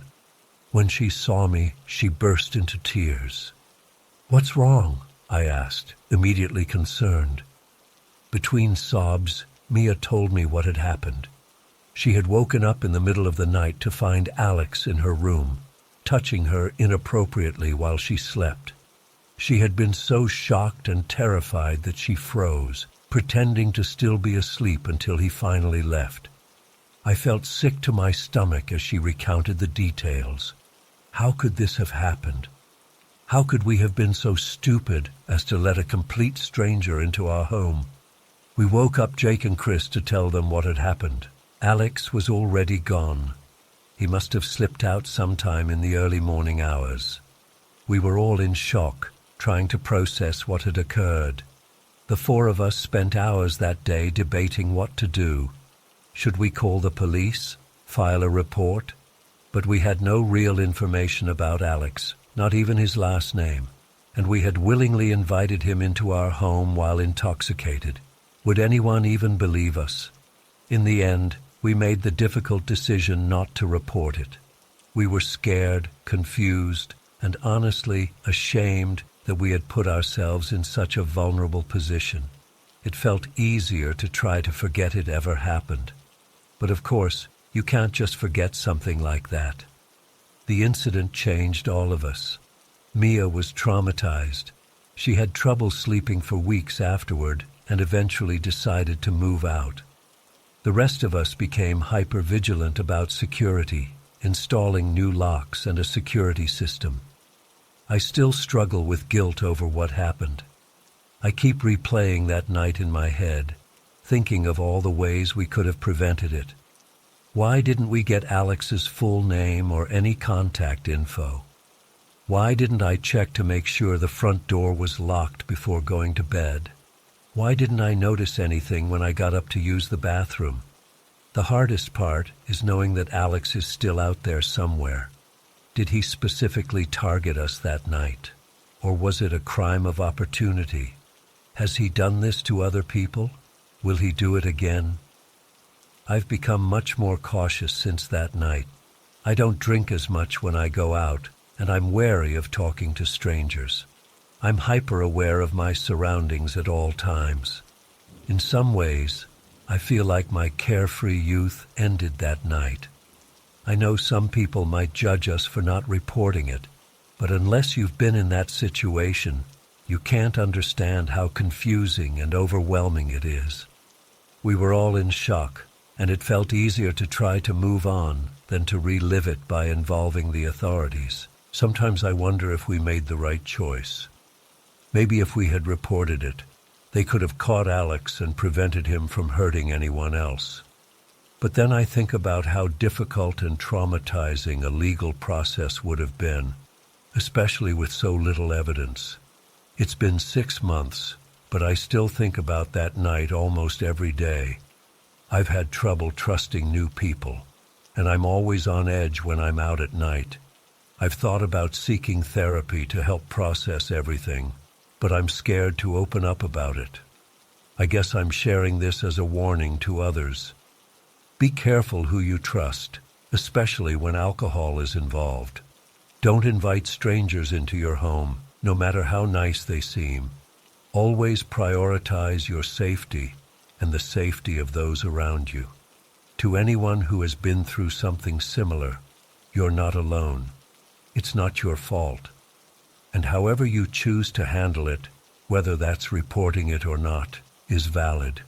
There's no right or wrong way to deal with trauma. I don't know if I'll ever fully get over what happened that night, but I'm trying to move forward one day at a time. I hope that by sharing this, maybe it will help someone else be more cautious or feel less alone if they've experienced something similar. Stay safe out there, everyone. Trust your instincts, look out for each other, and remember that not everyone has good intentions. I learned that lesson the hard way, and I'll carry it with me for the rest of my life.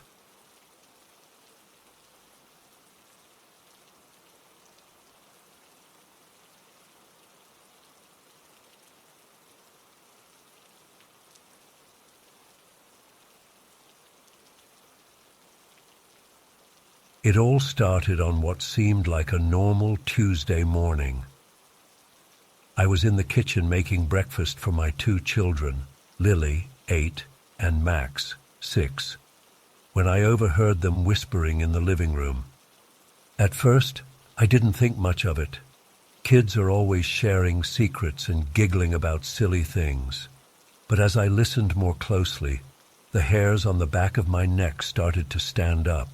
"Do you think Mommy and Daddy would taste good?" I heard Lily ask in a hushed voice. Max giggled and replied, "Maybe, but we'd have to cook them first." I froze, the spatula in my hand hovering over the frying pan. Surely I had misheard them. There was no way my sweet, innocent children were casually discussing cannibalism over their morning cartoons. I tried to shake it off, telling myself they must have seen something on TV or heard a weird joke at school. Kids say the strangest things sometimes, right? But as the day went on, things only got more disturbing. At lunchtime, I was cutting up some chicken for their sandwiches when Lily wandered into the kitchen. She watched me intently for a few moments before asking, "Mommy, how do you know where to cut so the meat comes off the bones?" I hesitated, caught off guard by the question. "Well, sweetie, you just have to know the anatomy of the animal and where the joints are," I explained carefully. Lily nodded thoughtfully.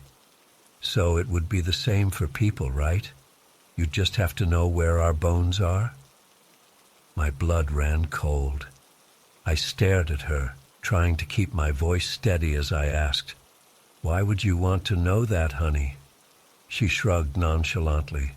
"Just curious. Max and I were wondering earlier." I felt sick to my stomach. This wasn't normal curiosity. There was something deeply unsettling about the way she was asking these questions so calmly. I tried to change the subject, but the uneasy feeling lingered.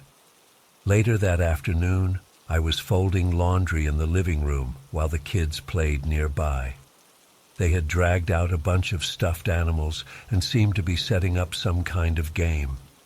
I kept an ear on their conversation as I worked, still on edge from the earlier incidents. "Okay, so this one can be Mommy," Max said, holding up a stuffed bear. "And this one is Daddy," he added, grabbing a larger tiger plush. "Perfect," Lily replied. "Now we need to decide how they die." I nearly dropped the shirt I was folding. My heart started racing as I strained to hear more. "Ooh, I know," Max exclaimed. "What if they got in a car crash? Then they'd be all mangled and bloody." Lily considered this for a moment. "That could work, or maybe they fall off a really tall building. Then we could pretend their bodies splattered everywhere." They dissolved into giggles, completely oblivious to how horrified I was. I sat there frozen, unable to process what I was hearing. These were my babies, the same kids I read bedtime stories to and comforted after nightmares. How could they be so casually discussing such gruesome scenarios? I wanted to confront them, to demand an explanation for this macabre game, but something held me back. A creeping sense of dread told me that drawing attention to it might only make things worse. So I stayed quiet, watching them out of the corner of my eye as they continued their disturbing play. As dinner time approached, I tried to push the unsettling events of the day out of my mind. I busied myself with cooking, hoping a nice family meal would help restore some normalcy. But as we sat down to eat, things took an even darker turn. Max picked up his fork and studied it intently. "Mommy, do you think this would be sharp enough to stab someone?" I choked on my water, coughing and spluttering. What did you say?" I managed to gasp out. He blinked at me innocently. "I was just wondering. In movies, people always use knives to stab each other. But forks have pointy parts too, right?" Before I could formulate a response, Lily chimed in. "I bet it would work, but you'd have to push really hard. There's lots of tough stuff inside people, like muscles and bones." I looked back and forth between them, feeling like I was trapped in some kind of nightmare. How did my children know so much about the human body and violence? Where were they getting these ideas? That's not something we talk about at the dinner table," I said weakly. "Or ever, really. Violence isn't a game, kids." They both nodded solemnly, but I could see a glint in their eyes that made me deeply uneasy.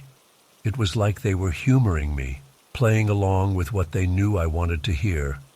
But behind that facade, there was something cold and calculating that I'd never noticed before. The rest of the meal passed in tense silence. I could barely eat, my stomach churning with anxiety. My husband was working late, and I found myself wishing desperately that he was there. Maybe he would know what to do, how to handle this situation, because I was completely out of my depth. After dinner, I sent the kids to get ready for bed, needing a few moments alone to try and collect myself. I stood at the kitchen sink, mechanically washing dishes as my mind raced. Should I call someone? A child psychologist, maybe? But what would I even say? Hi, my kids are acting like mini sociopaths and I'm terrified. It sounded insane, even in my own head. Lost in my spiraling thoughts, I didn't hear Lily approach until she spoke right behind me. Mommy, can I ask you something? I nearly jumped out of my skin, the plate I was holding slipping from my grasp and shattering in the sink. Lily didn't even flinch at the noise, just stared up at me with those unnervingly calm eyes. Sure, sweetie, I stammered, trying to slow my pounding heart. What is it? She tilted her head to the side, studying me intently. If something happened to you and Daddy, who would take care of us? The question hit me like a punch to the gut. It wasn't just the words themselves, but the way she said it, so matter of fact, like she was asking about the weather. Well, probably your Aunt Karen, I answered cautiously. But honey, nothing is going to happen to us. Daddy and I are perfectly healthy and— But what if it wasn't an accident? Lily interrupted. What if someone hurt you on purpose? I felt the blood drain from my face. Lily, why would you even think about something like that? I asked, my voice barely above a whisper. She shrugged, picking at a loose thread on her pajama sleeve. Just wondering. Max and I were talking about it earlier. We want to be prepared, you know. With that, she turned and skipped out of the kitchen, leaving me standing there in stunned silence. I gripped the edge of the sink, feeling like the room was spinning around me. This couldn't be happening. It had to be some kind of sick joke or misunderstanding. My children weren't— They couldn't be— I couldn't even finish the thought. It was too horrifying to contemplate. The rest of the evening passed in a blur. I went through the motions of the bedtime routine, reading stories and tucking them in. But every interaction felt tainted now, overlaid with a sense of wrongness that I couldn't shake.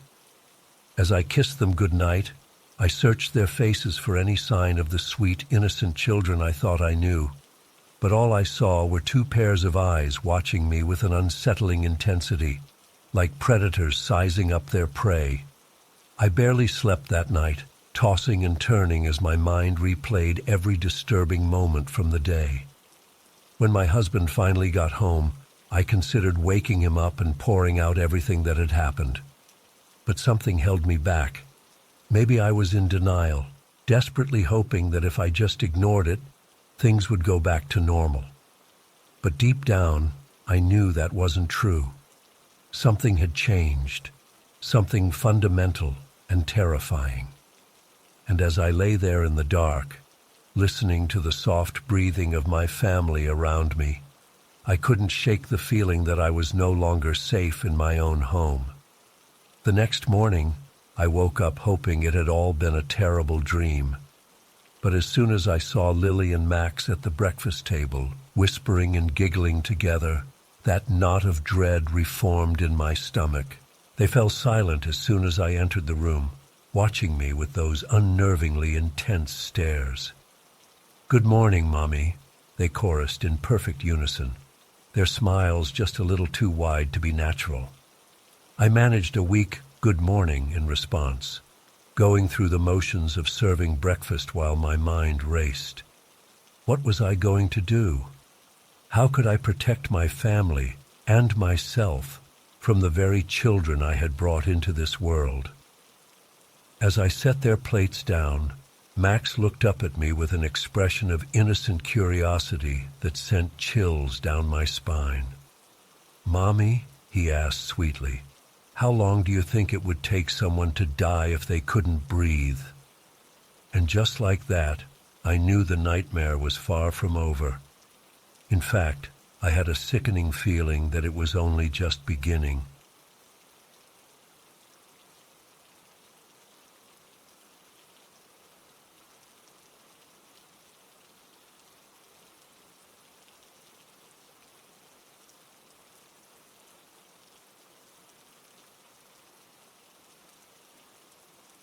I've lived in Blue Ridge my whole life. Never thought I'd end up running my old man's diner, but here I am. Funny how life works out sometimes. When Dad passed last year, I figured I'd sell the place and finally move to the city like I always dreamed. But something made me stay. Maybe it was the memories, you know. This diner's been in our family for generations. I grew up here, watching Dad flip burgers and pour coffee for the locals. It's nothing fancy, just your typical greasy spoon with vinyl booths and a long counter. But it's home. Anyway, I've been running the place for about 6 months now.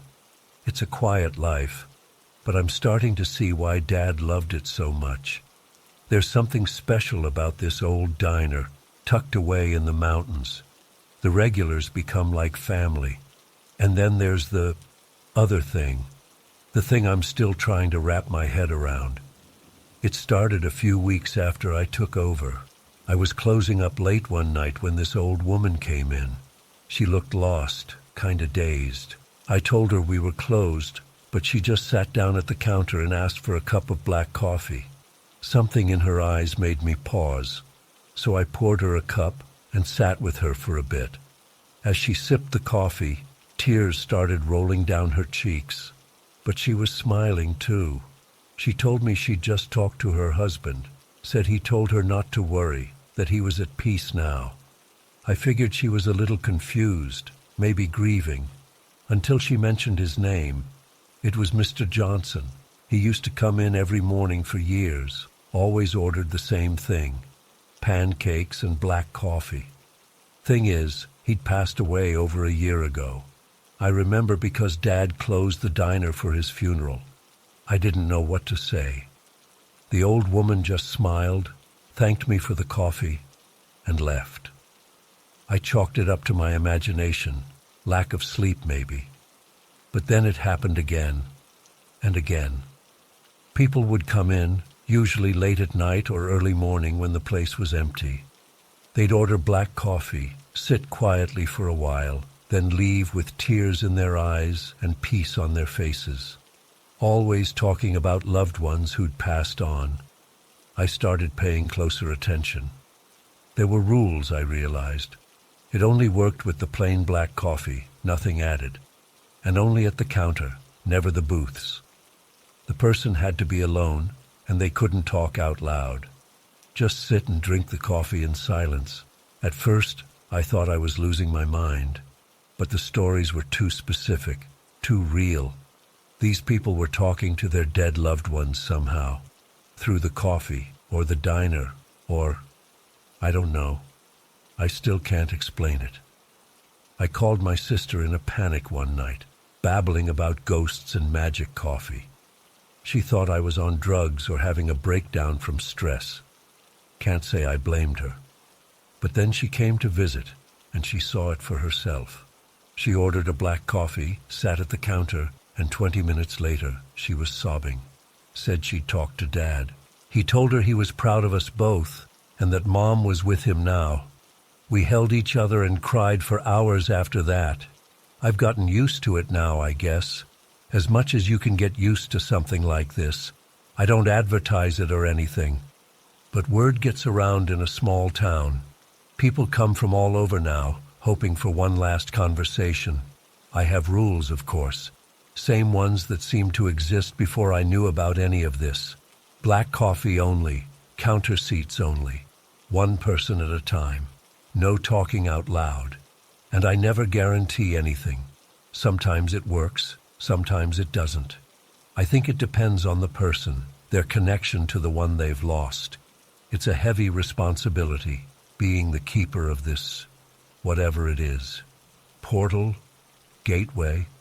I don't know, but I understand now why Dad never sold this place, why he made me promise to keep it in the family. Some nights, when the diner's empty and the mountain mist is rolling in, I'll pour myself a cup of black coffee and sit at the counter. Sometimes I talk to Dad, sometimes to Mom. Sometimes they answer, sometimes they don't. But I always feel closer to them, you know. I still dream about the city sometimes, the life I thought I wanted. But then I look around this old diner, at the worn vinyl seats and the ancient coffee maker, and I know I'm right where I'm supposed to be. This place is more than just a restaurant.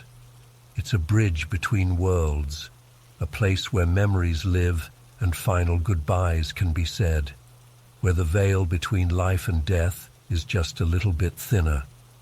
I don't know how it works or why. Maybe it's the location. They say these mountains have always had a touch of magic. Maybe it's something in the coffee itself, or the ancient espresso machine that's older than I am. Or maybe it's just the power of love and memory given form in this little diner. Whatever it is, I'm its guardian now. And as long as I'm here, the Blue Ridge Diner will stay open, serving up hot coffee and second chances to those who need them most. It's not always easy. Some nights are harder than others, like when that young mother came in, clutching a tiny teddy bear. She sat at the counter for hours, silent tears streaming down her face. When she finally left, she hugged me so tight I thought my ribs would crack. "He's okay," she whispered. "My baby's okay." I cried myself to sleep that night. Sometimes the weight of other people's grief is almost too much to bear. But then I remember the peace on their faces, the lightness in their steps as they leave. And I know it's worth it. There are other challenges too. People who don't follow the rules, who try to game the system somehow, like the guy who came in with a Ouija board thinking he could amplify the connection or something, or the wannabe ghost hunter with all his equipment, hoping to record proof of the afterlife. I have to turn those folks away, not just because it doesn't work that way, but because it feels disrespectful, I guess. This isn't some sideshow attraction. It's sacred in its own way. And then there are the skeptics, the ones who hear rumors and come to debunk the haunted diner. I don't argue with them. I just serve them coffee and let them sit. It's funny. They're often the ones who end up having the most profound experiences. I had a psychology professor come in once, all ready to explain away the mass delusion or whatever. He sat there scoffing for a good hour. Then suddenly, his face changed. He got real quiet, real still. When he finally looked up at me, there were tears in his eyes. "I spoke to my daughter," he said, voice shaking. "She's been gone for 20 years, but I heard her laugh. How is this possible?" I just shrugged and refilled his cup. What could I say? I don't have any answers. I'm just the guy who pours the coffee. Sometimes I wonder if I should try to study it somehow, to understand the mechanism behind it all. But then I think about how that might change things. What if trying to analyze it makes it stop working? What if I broke this fragile connection, took away people's chance to say goodbye? So I leave it be. I just keep the coffee hot, the counter clean, and my mouth shut. I listen when people want to talk, offer a shoulder to cry on when they need it. But mostly, I just provide the space. A quiet corner where the impossible becomes possible, just for a little while. It's changed me, I think. Running this place, being part of these moments. I used to be so focused on getting out, on making my mark on the world. Now I understand that sometimes the most important work is the quietest. A cup of coffee, a moment of peace, a chance to heal, these small things can change a life. I still have my bad days, of course. Times when I feel trapped, when I resent the responsibility, when I look at my high school friends' social media posts, their travels, their careers, their adventures, and feel a pang of regret. But then someone will come in, someone carrying a weight of grief so heavy you can almost see it. And after they've had their coffee and their moment, that weight lifts just a little. And I remember why I'm here. I don't know how long this will last, if the magic will fade someday, or if I'll eventually pass it on to someone else like Dad did to me. But for now, I'm here, keeping the lights on, the coffee brewing, and the door open for anyone who needs it. So if you're ever driving through Blue Ridge and you see a little diner with a flickering neon sign, stop in, order a black coffee and sit at the counter. Who knows? You might just have a conversation you never thought possible. Just remember the rules, and don't ask me to explain it. I'm just the guy who pours the coffee. The rest, well, that's between you and whoever you're hoping to talk to. In the end, I guess that's what the Blue Ridge Diner really is. Not just a place to get a meal, but a place of connection. A place where the lines between past and present, life and death, memory and reality, all blur together. And me? I'm just the caretaker. The guy who keeps the coffee flowing and the secrets safe. It's not the life I planned, but it's the life I've got. And you know what? I wouldn't trade it for anything in the world.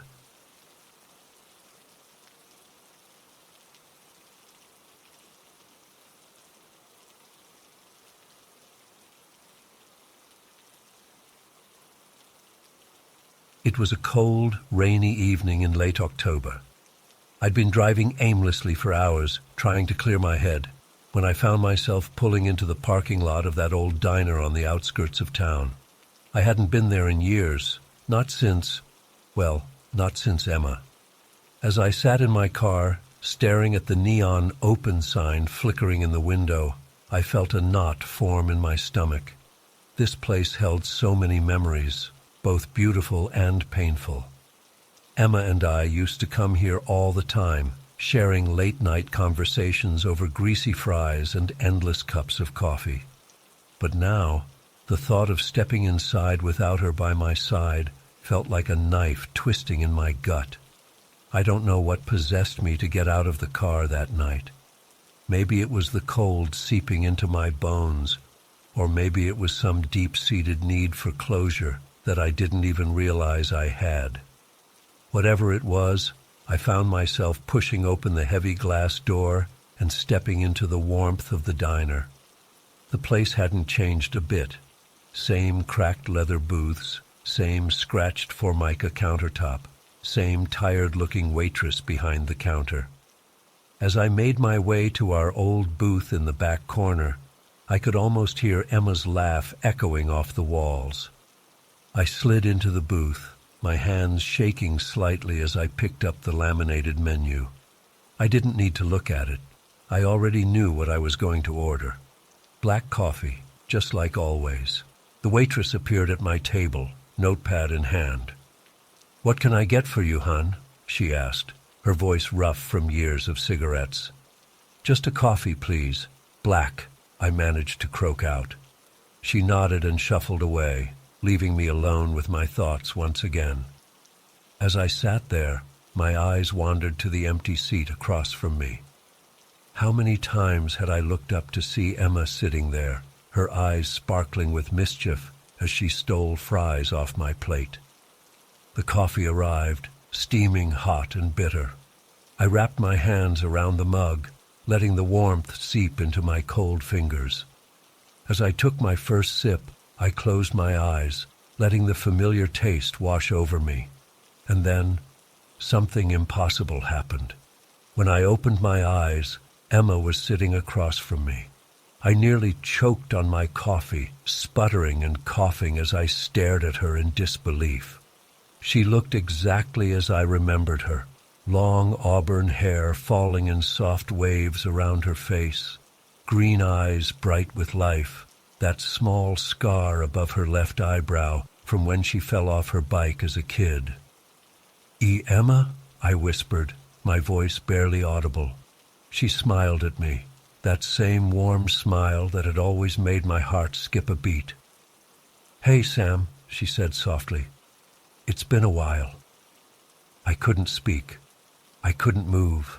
I could barely breathe. This couldn't be real. Emma was gone. I'd watched her slip away in that hospital bed 6 months ago, holding her hand as the machines around us fell silent. "You're not real," I finally managed to say, my voice shaking. "You can't be here." Emma reached across the table, her hand hovering just above mine. I could almost feel the warmth of her skin, but I was too afraid to reach out and touch her. "I'm as real as you need me to be, Sam," she said gently. I felt tears welling up in my eyes. "I miss you so much," I choked out. "Every day, every minute. I don't know how to do this without you." Her eyes softened with sympathy. "I know, love. I miss you too. But you're stronger than you think. You're going to be okay." We sat there for what felt like hours, talking about everything and nothing. She asked about my job, about our friends, about the little things in life that she'd missed. I told her about the flowers blooming in our garden, about the stray cat that had taken to sleeping on our porch, about how I still couldn't bring myself to change her side of the closet. As we talked, I felt a weight lifting off my chest. All the things I'd wanted to say to her, all the regrets and unfinished conversations, they all came pouring out. And Emma listened, really listened, just like she always had. "I'm sorry," I said at one point, wiping away tears. "I'm sorry I couldn't save you. I'm sorry I wasn't enough." Emma's eyes filled with tears of her own. "Oh, Sam," she said softly, "you were always enough. You were everything to me. Please don't carry that guilt anymore." As the night wore on, I found myself dreading the moment when this would end. I knew deep down that it couldn't last forever, but I wasn't ready to let her go again. Finally, as the first rays of dawn began to peek through the diner windows, Emma looked at me with a sad smile. "It's time for me to go, Sam," she said gently. Panic rose in my chest. "No, please," I begged. "Just a little longer. I'm not ready." She reached out, and this time I felt the ghost of her touch on my cheek.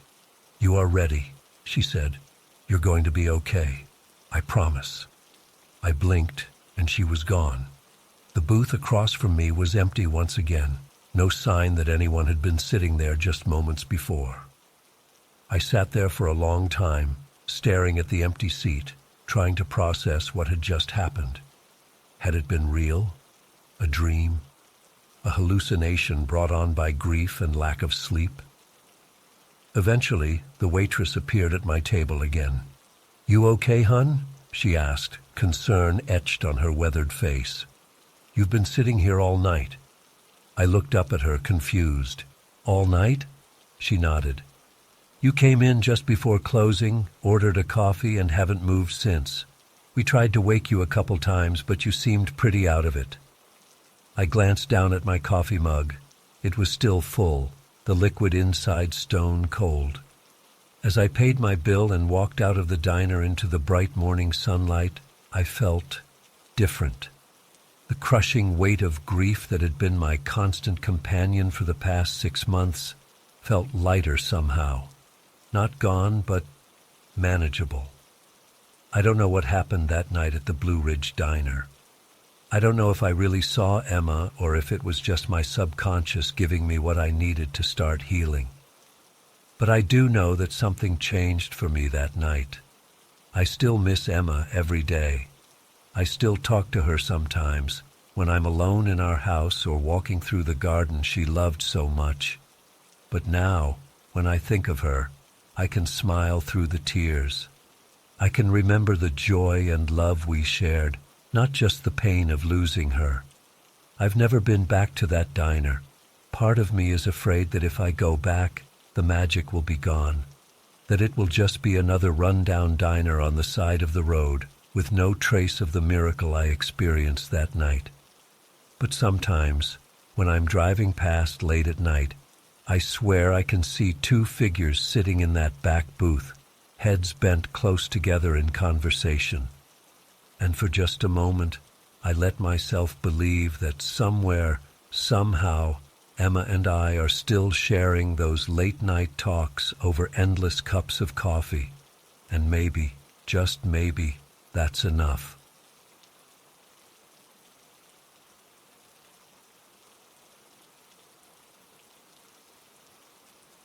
One night, I couldn't sleep due to anxiety about my college decision. Around 2 a.m., I decided to go for a drive to clear my head. I ended up at this old diner on the outskirts of town, the kind of place that looks like it hasn't changed since the 1950s. I'd driven past it countless times but never gone in. Something compelled me to stop that night. The neon Open 24 HRS sign flickered dimly as I pulled into the empty parking lot. A little bell chimed as I pushed open the door. The interior was bathed in a soft yellow glow from old-fashioned light fixtures. Red vinyl booths lined the walls, and a jukebox sat silent in the corner. The whole place had an eerie, frozen-in-time feel. An elderly waitress with graying hair approached me, notepad in hand. "What can I get you, honey?" she asked kindly. I ordered a coffee, more for something to do than because I wanted it. As she poured the steaming liquid into a thick white mug, I couldn't shake the feeling that something was off about this place. The air felt charged, like right before a thunderstorm. I sipped my coffee slowly, lost in thought about my future. Should I go to the prestigious university across the country or stay close to home? What if I made the wrong choice? I wished so badly that I could talk to my grandma one last time. She always knew exactly what to say to calm my worries. Suddenly, I felt a presence slide into the booth across from me. I looked up, expecting to see the waitress, and nearly screamed. Sitting there, clear as day, was my grandmother. She looked exactly as I remembered. Soft wrinkles around her eyes, silver hair in a neat bun, warm smile. She was even wearing her favorite floral blouse. "Grandma?" I choked out, my voice barely a whisper. My heart was racing, and I felt dizzy. This couldn't be real. I must be dreaming. "Hello, sweetheart," she said in that familiar, soothing voice. "I've missed you." I burst into tears. "I've missed you too," I sobbed. "But how is this possible? You're dead?" she finished gently. "Yes, dear. But that doesn't mean I can't still be here for you when you need me most." I wiped my eyes, trying to process what was happening. "Am I going crazy?" I wondered aloud. Grandma chuckled. "No, darling. This place, well, let's just say it's special. A sort of in-between spot where the living and dead can sometimes meet. But never mind all that. Tell me what's troubling you." And so, in that surreal moment, I found myself pouring out all my fears and doubts about my future to my deceased grandmother in a deserted diner at 3 a.m. She listened attentively, nodding and occasionally reaching across to pat my hand comfortingly. When I finished, she smiled. "Oh, my sweet girl, you've always been so hard on yourself. Let me tell you something. There is no wrong choice here. Whatever path you choose will lead you exactly where you need to go." "But what if I regret it?" I asked, voicing my deepest fear. "Then you'll learn from it and grow," she replied firmly. "Life isn't about making perfect decisions. It's about following your heart and being brave enough to take risks. You have so much potential, sweetheart. Don't let fear hold you back." We talked for what felt like hours. She told me stories about her own life that I'd never heard before. Her struggles, her triumphs, the risks she took that paid off and the ones that didn't. With each word, I felt a weight lifting off my shoulders. As our conversation began to wind down, I noticed the sky outside the diner's windows starting to lighten. Dawn was approaching. A sense of urgency gripped me. I knew our time was running out. "Grandma, I don't want you to go," I said, fighting back tears. She reached across the table and took both my hands in hers. Her touch was warm and solid, not at all how I'd imagine a ghost would feel. "I'm always with you, my dear. Whenever you need me, just close your eyes and remember this moment. Remember how much I love you." I blinked, and suddenly she was gone. The booth across from me was empty, as if she'd never been there at all. I looked around wildly, but the diner was deserted except for the elderly waitress wiping down the counter. "Everything all right, honey?" she called over. I nodded mutely, still in shock. I paid for my coffee with shaking hands and stumbled out into the pale morning light. As I drove home, I kept replaying the conversation in my head, trying to convince myself it had really happened. In the days that followed, I found myself filled with a newfound sense of peace and purpose. I decided to take a chance on the university across the country. It wasn't an easy choice, but I felt in my heart it was the right one for me. I've never been able to find that diner again. I've driven up and down that stretch of road countless times, but it's like it vanished into thin air. Sometimes I wonder if I imagined the whole thing. But then I remember the warmth of my grandmother's hands, the love in her eyes, and I know it was real. I don't know how or why I was given that precious gift of one last conversation with my grandma. All I know is that it changed my life.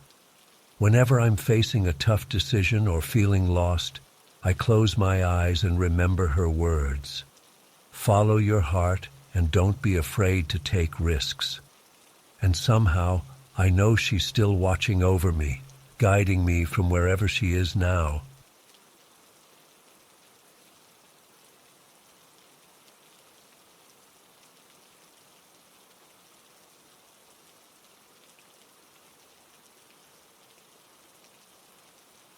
I never thought I'd find myself in a situation like this. It's been years since I won that lottery, but the anger and resentment still burn inside me like it was yesterday. I guess that's what happens when someone you trusted screws you over and steals your life-changing fortune. I had been planning this confrontation for months. Every night I'd lie awake, rehearsing what I'd say, imagining the satisfaction of finally facing that snake of an accountant who ruined everything. When I learned he frequented this rundown diner on the edge of town, I knew it was my chance. The bell above the door jangled as I walked in, my eyes scanning the dim interior. And there he was, hunched over a steaming mug of coffee at a corner booth, looking every bit as smug and weaselly as I remembered. My fists clenched involuntarily at my sides as I approached. "Well, well, if it isn't the man who stole my future," I said, sliding into the opposite seat without invitation. He looked up, momentary surprise flashing across his face before settling back into that infuriatingly calm mask. "Gary, it's been a while. Cut the small talk, you bastard," I growled. "You know why I'm here." He sighed, setting down his mug. "Look, Gary, I've told you before, I didn't steal anything from you. I simply made some investments on your behalf that didn't pan out as expected. It's unfortunate, but these things happen in finance." I could feel my blood pressure rising with every word out of his lying mouth. "Bullshit. You purposely mismanaged my money and pocketed millions for yourself. I trusted you. I understand you're upset, but I assure you—" "Upset?" I interrupted, my voice rising. "Upset doesn't begin to cover it. You have no idea what you've done to me, do you? That money was my ticket out of this dead-end town, my chance at a better life. And you took it all away." A few other patrons were starting to stare, but I didn't care. Let them hear. Let everyone know what this snake had done. "Gary, please lower your voice," he said calmly, glancing around.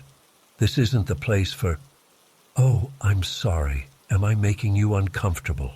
I spat. "Good. Maybe now you'll have some small inkling of how I've felt every day for the past 3 years. Do you know what it's like to go from thinking all your problems are solved to being right back where you started? To have your dreams ripped away? He just sat there, infuriatingly calm, like my words were bouncing right off him.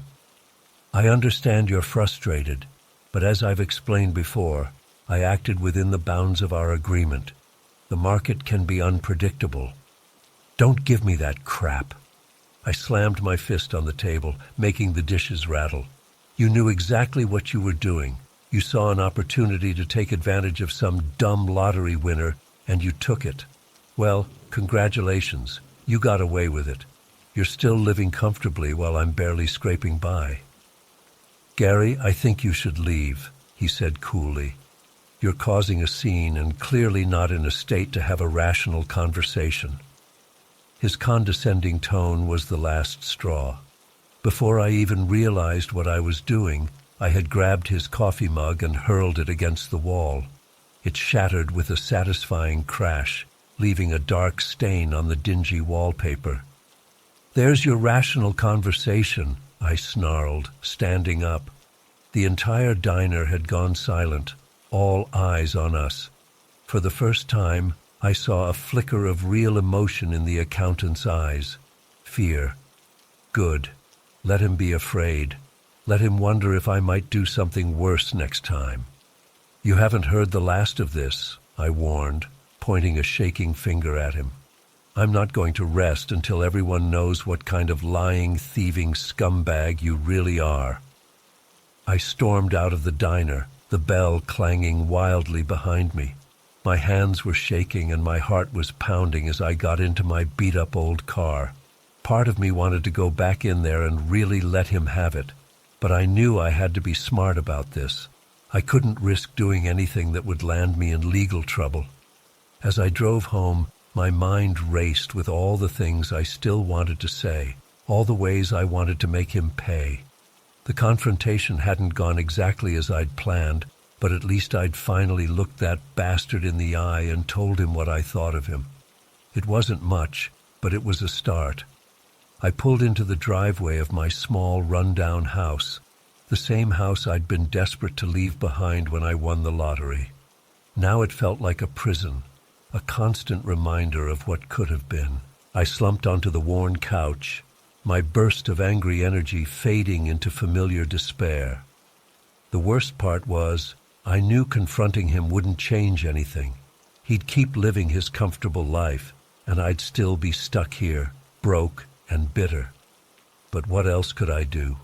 I couldn't just let it go, couldn't stop fighting for what was rightfully mine. As night fell, I found myself pacing restlessly, unable to shake the memory of his smug face. I grabbed a beer from the fridge, my third of the evening, and stepped out onto the tiny back porch. The cool night air helped clear my head a little, but the gnawing anger in my gut remained.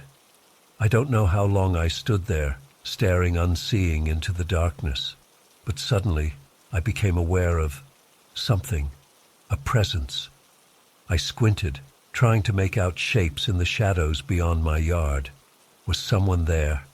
A chill ran down my spine as I caught a glimpse of movement. There was definitely someone, or something, out there. I took an instinctive step back, my heart starting to race. "Who's there?" I called out, trying to keep my voice steady. No response. I fumbled for my phone, turning on the flashlight. The beam cut through the darkness, revealing nothing, just empty yard and the trees beyond. But I could have sworn. I shook my head, trying to clear it. Great, now I was seeing things. I was about to go back inside when I heard it, a soft, eerie whisper that seemed to come from everywhere and nowhere at once. "Gary." I froze, the hair on the back of my neck standing up. That voice, it sounded almost like, "No," I muttered. "No, this isn't real. I'm just drunk and stressed out." But even as I said it, I knew it wasn't true. Something was happening, something I couldn't explain. The air around me felt charged, heavy with an otherworldly presence. Suddenly the porch light flickered and went out, plunging me into darkness. My phone's flashlight followed suit a second later. I was blind, vulnerable. "Who's there?" I shouted again, my voice cracking with fear. "What do you want?" The whisper came again, closer this time. "You wanted justice, Gary. You wanted revenge." I stumbled backwards, groping for the door handle. This couldn't be happening. It had to be some kind of trick, or a dream, or... A cold hand gripped my shoulder, spinning me around. I found myself face to face with myself, but not quite. This version of me was pale, gaunt, with eyes that glowed with an unnatural light. What are you?" I stammered. The thing wearing my face smiled, revealing rows of sharp teeth. "I'm what you could become, Gary, if you let the anger and bitterness consume you. Is that what you want?" I shook my head frantically. "No, I just wanted what was mine. I wanted things to be fair." The creature laughed, a chilling sound. "Fair? Life isn't fair, Gary. You of all people should know that by now." I squeezed my eyes shut, willing this nightmare to end. When I opened them again, the thing was gone. The porch light flickered back to life, and I was alone. I practically fell through the door, slamming it behind me and sliding down to sit on the floor, my whole body shaking. What the hell had just happened? Was I losing my mind? As the adrenaline faded, leaving me drained and confused, I realized something had changed. The burning anger that had been my constant companion for years. It was different now. Not gone entirely, but muted, tempered by a new perspective. I thought about the creature's words, about what I could become if I let my thirst for revenge consume me. Was that really the path I wanted to go down? For the first time in a long time, I felt a glimmer of something else. Not quite hope, but acceptance maybe. A realization that holding on to this anger wasn't hurting anyone but myself. I don't know if what I experienced that night was real or some kind of stress-induced hallucination, but whatever it was, it shook me to my core and forced me to reevaluate everything. I'd like to say that after that night, everything changed, that I let go of my anger completely and moved on with my life. But the truth is, it's not that simple. The resentment is still there, probably always will be to some degree. But now, I'm trying to focus on the future instead of dwelling on the past. I still see that accountant around town sometimes. It still makes my blood boil a little. But I don't confront him anymore. I'm done letting him have power over my life. Instead, I'm working on rebuilding. Slowly but surely, I'm putting my life back together. It's not the life I dreamed of when I won the lottery, but it's mine. And for now, that's enough. Sometimes late at night, I think I catch a glimpse of that other version of myself lurking in the shadows.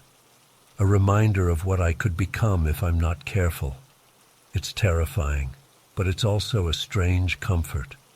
A sign that maybe, just maybe, there are forces out there beyond our understanding. And sometimes they intervene just when we need them most.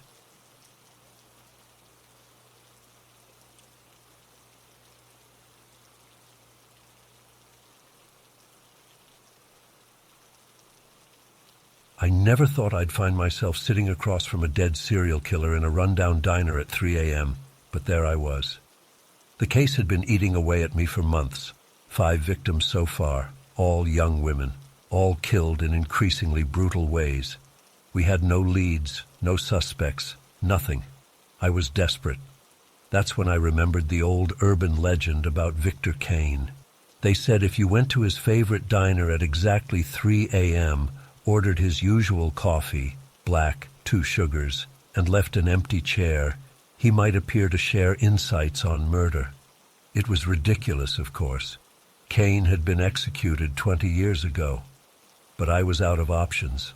So there I sat, watching steam rise from the coffee mug, feeling like an idiot. The diner was empty except for Maggie, the night shift waitress who'd barely looked up when I came in. The clock ticked closer to 3. My palms were sweaty. This was stupid. I should just leave. At exactly 3 a.m., the bell above the door jingled. I looked up, and my blood ran cold. A tall, gaunt man in a faded prison jumpsuit stood in the doorway. His skin was sallow, almost gray, but his eyes were alive with a predatory gleam that made my skin crawl. He slid into the booth across from me, movements fluid despite the shackles on his wrists and ankles. Up close, I could see the angry red ligature mark around his neck from the noose.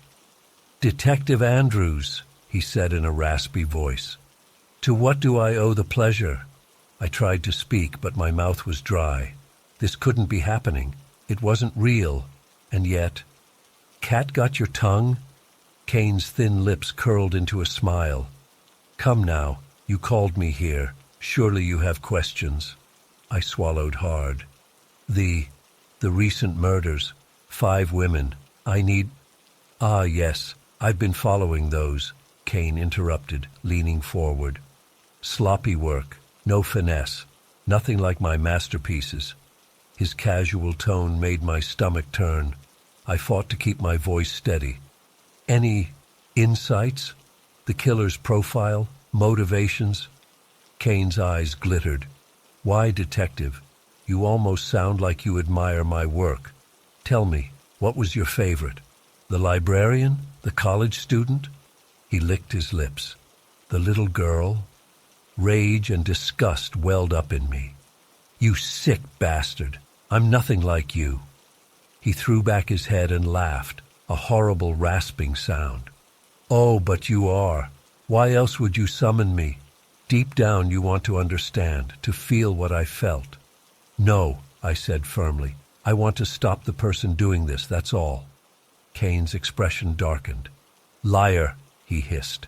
In a flash, his hand shot out and gripped my wrist. His touch was ice cold. "I can see into your soul, detective. The darkness is there, waiting to be unleashed." I tried to pull away, but his grip was like iron. Panic rose in my throat. This wasn't possible. He wasn't real. "Let go," I said through gritted teeth. Kane just smiled wider, showing yellowed teeth. "Make me." Suddenly, Maggie appeared beside our table, coffee pot in hand. "Everything all right over here?" she asked, eyeing me with concern. I realized she couldn't see Kane. Of course not. He wasn't really here. I was hallucinating, having some kind of breakdown. I needed to leave. "I'm fine," I managed. "Just talking to myself. Long night." Maggie nodded sympathetically and turned to go. As she did, Kane's other hand shot out and grabbed her wrist. Maggie yelped and dropped the coffee pot, which shattered on the floor.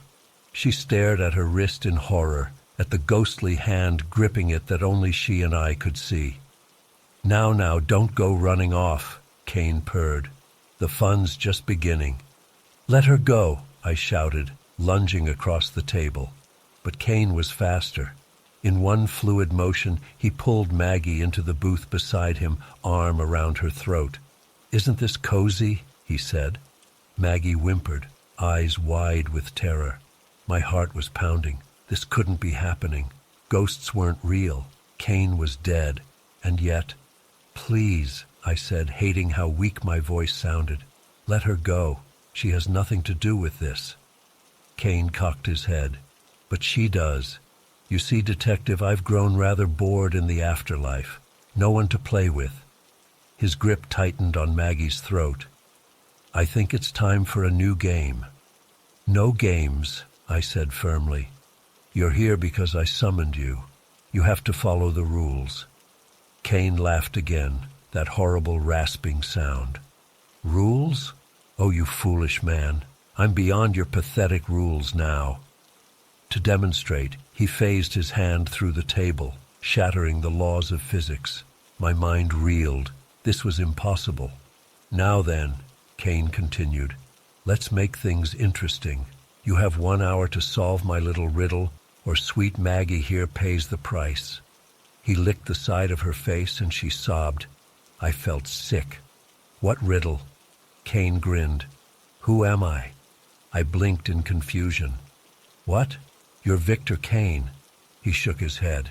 No, detective. Who am I really? The answer is right in front of you, if you'd only see it. My mind raced. What the hell did that mean? Tick-tock, Kane taunted. To emphasize his point, he squeezed Maggie's throat. She gasped and clawed at his arm. Stop it, I yelled. I need more to go on. Give me a clue. Kane considered for a moment. Very well. A clue. I am both here and not here. I am real and unreal. I am you and I am not you. I growled in frustration. That doesn't make any sense. Doesn't it? Kane replied. Think, detective. Use that brilliant mind of yours. Who else could I be? I racked my brain, going over every detail of the night. The empty diner, the urban legend, the coffee. Kane appearing at exactly 3 a.m. Suddenly a chill ran down my spine as horrible realization dawned. No, I whispered. It can't be. Kane's grin widened. Oh, but it is. Say it, detective. Who am I really? I swallowed hard. You're me. A manifestation of my subconscious, my darker impulses given form. As soon as the words left my mouth, Kane began to change. His features blurred and shifted until I was staring at a mirror image of myself. Bravo, my doppelganger said in my own voice. I knew you'd figure it out eventually. Maggie had vanished. Looking around wildly, I realized the whole diner had changed. The worn booths were now plush leather. The grimy linoleum was polished hardwood. What is this? I demanded. What's happening? My double smiled. This is the truth, detective. The world as it really is, not filtered through your willful ignorance. He gestured around. All of this, the diner, Maggie, Victor Kane, it was all in your mind, a construct you created to avoid facing reality. I shook my head in denial. No, that's not possible. Isn't it? He replied. Think back. Really think. When was the last time you left your apartment? When did you last speak to another person? Memories came flooding back, locking myself away after the case went cold, obsessing over files and evidence, barely eating or sleeping. The quiet whisper in the back of my mind, urging me to cross lines I never thought I would. Oh God, I whispered. What have I done? My double's expression softened slightly.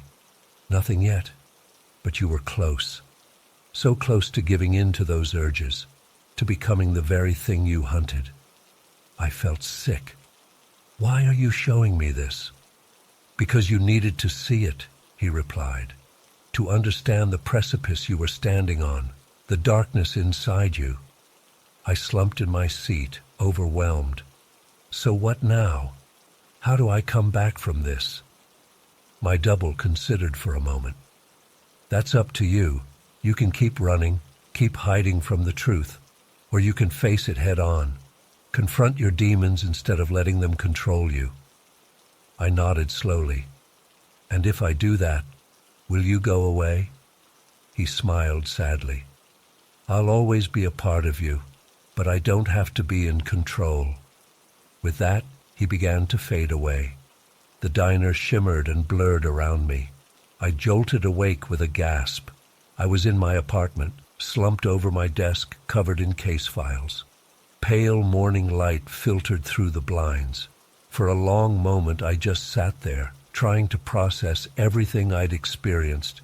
Dream or vision, hallucination or revelation. I knew one thing for certain. I couldn't go on like this. I picked up my phone with trembling hands and dialed a number I should have called weeks ago. Dr. Simmons, it's Detective Andrews. I think I need help. As I spoke those words, I felt a weight lift from my shoulders. The road ahead would be long and difficult, but for the first time in months, I felt a glimmer of hope. I may never solve this case, but at least now I had a chance of solving myself.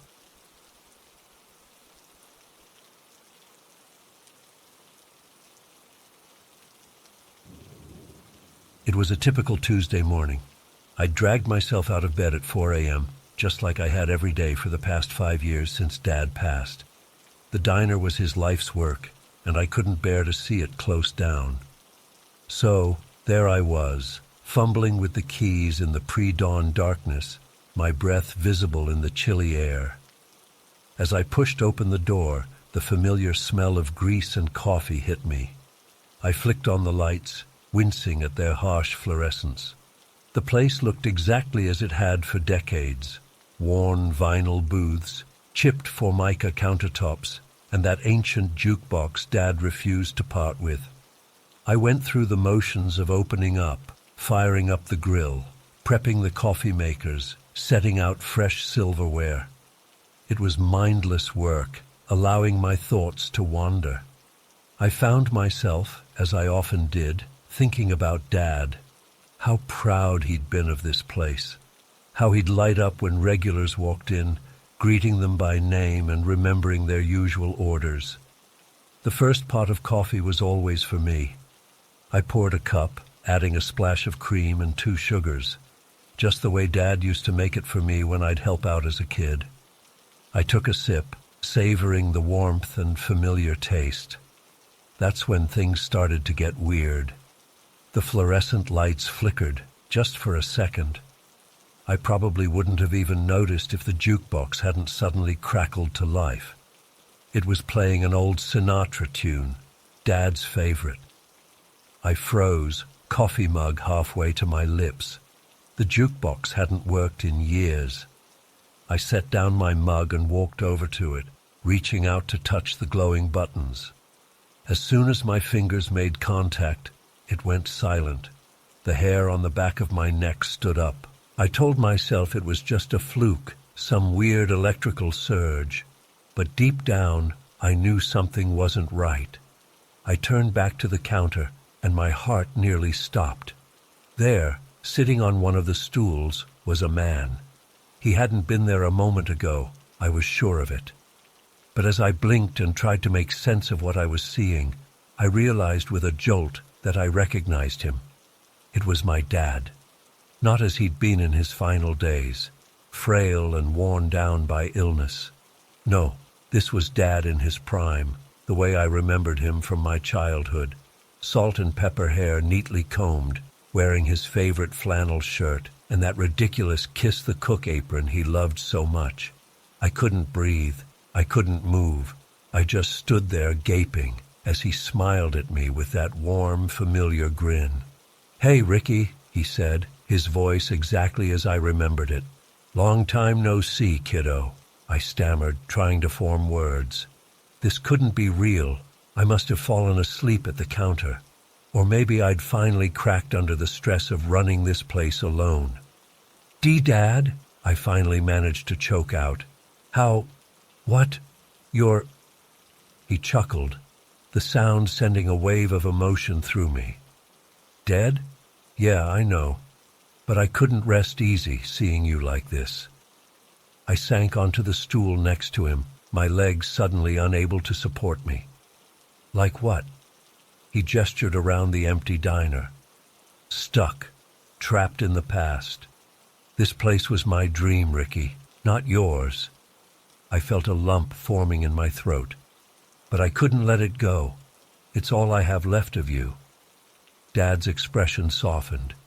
He reached out, and I swear I could almost feel his hand on my shoulder. "You don't need a building to remember me, son. I'm with you always, whether you're flipping burgers or chasing your own dreams." Tears were streaming down my face now. I couldn't help it. "I don't know how to let go," I admitted. "Sure you do," he said gently. You just need a little push. Remember when you were a kid, always talking about becoming a teacher? That spark's still in you, Ricky. It's time to fan those flames. As he spoke, memories flooded back. Summers spent volunteering at the local youth center. The satisfaction I felt helping kids learn. Dreams I'd pushed aside when Dad got sick, thinking I needed to carry on his legacy. But the diner, I started to protest. Dad shook his head. The diner's had its time. You've honored my memory by keeping it going this long. But now it's time to honor yourself. I looked around, really seeing the place for the first time in years. The peeling wallpaper, the outdated decor, the dreams I'd put on hold. It's okay to move on, Dad said softly. I'm proud of you, no matter what. I turned back to him, 1,000 questions on my lips. But he was gone. The stool beside me was empty.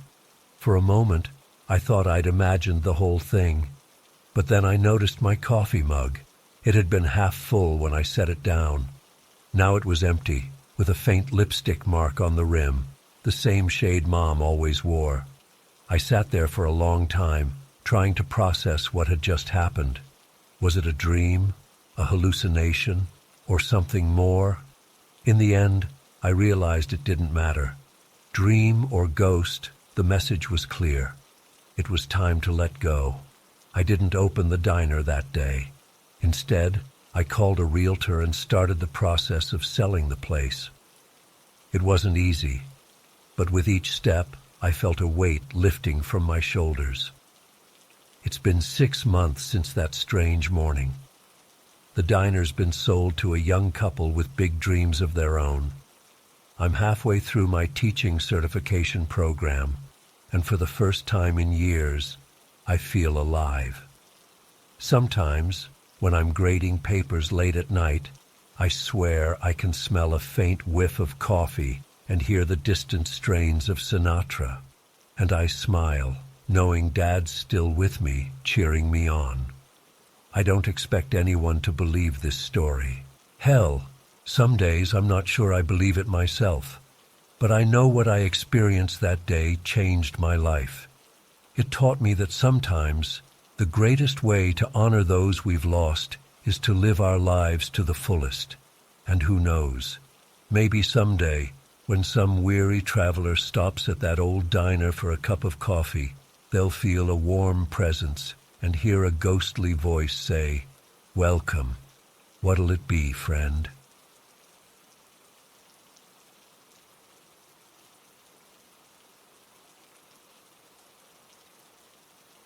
I was just a regular guy working on my uncle's farm in rural Kansas. Never thought I'd encounter anything out of the ordinary, let alone something that would haunt me for the rest of my life. But that all changed on a seemingly normal Tuesday last month. It started like any other day. I woke up at dawn, had my coffee, and headed out to the barn to start my chores. As I approached, I noticed something was off. The animals were unusually quiet, and there was a strange smell in the air, kind of musty and rotten. I pushed open the heavy wooden door and stepped inside. The barn was dimly lit, dust particles floating in the few beams of sunlight streaming through the cracks. As my eyes adjusted to the darkness, I froze in my tracks. There, hanging from the rafters, was the biggest damn bat I'd ever seen in my life. This thing was massive, easily the size of a full-grown man. Its leathery wings were folded but still spanned at least 10 feet. The head alone was as big as a beach ball, with razor-sharp fangs protruding from its mouth. But the eyes, those glowing red eyes pierced right through me, filled with an otherworldly intelligence. I stumbled backwards, my heart racing. This couldn't be real. Bats don't get that big. As I tried to process what I was seeing, I noticed something else strange. There was a large red circle painted on the barn floor, covered in weird symbols I didn't recognize. It looked ancient, like some kind of ritual marking. My first instinct was to run, to get the hell out of there and never look back. But I knew I couldn't just leave this thing here on the farm. What if it got loose? I had to do something. With shaking hands, I pulled out my cell phone and Googled paranormal investigators. I came across a hotline for a government agency that supposedly dealt with this kind of thing. Normally, I wouldn't trust the feds, but I was desperate. I called the number and hurriedly explained the situation. They told me they were sending an agent right away and to not do anything until he arrived. So I waited, pacing anxiously outside the barn, jumping at every little sound. About an hour later, a black SUV came roaring up the dirt road. A tall man in a dark suit stepped out. Agent Miller, he said his name was. He had a no-nonsense demeanor that was oddly reassuring given the insane circumstances. "Show me," was all he said. I led him to the barn and cracked open the door. His eyes widened slightly at the sight, but he quickly composed himself. "How long has it been here?" he asked. I don't know," I stammered. "I just found it this morning, but that circle on the floor looks old." Miller nodded grimly. "It's a containment ritual, ancient magic. Whoever put it here knew what they were dealing with." He pulled out some kind of high-tech scanner and started taking readings around the barn. "The barrier is weakening," he muttered. "We need to reinforce it before that thing gets loose." Suddenly, the giant bat's eyes snapped open. It let out an ear-piercing shriek that shook the whole barn. With shocking speed, it dropped from the rafters and lunged straight at us. Miller shoved me aside and raised his arm. A bright beam of energy shot out from a device on his wrist, hitting the bat square in the chest. It recoiled with a roar of pain and anger. "The salt!" Miller yelled. "Grab that bag of salt and start pouring it along the circle." I didn't hesitate. I snatched up the bag of rock salt by the door and started frantically dumping it around the faded red markings. The bat kept diving at us, but each time Miller's energy weapon forced it back. As I completed the circle, the symbols began to glow with an eerie light. The bat let out one final bone-chilling screech before being slammed back against the far wall by an invisible force. I collapsed to my knees, gasping for breath. Miller wiped sweat from his brow and turned to me with a grim expression.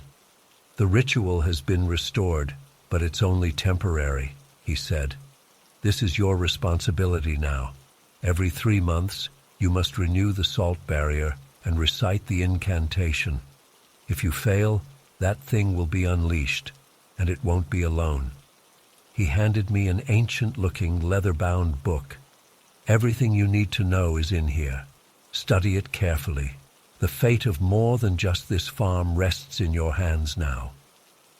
With that ominous warning, he turned and strode out of the barn.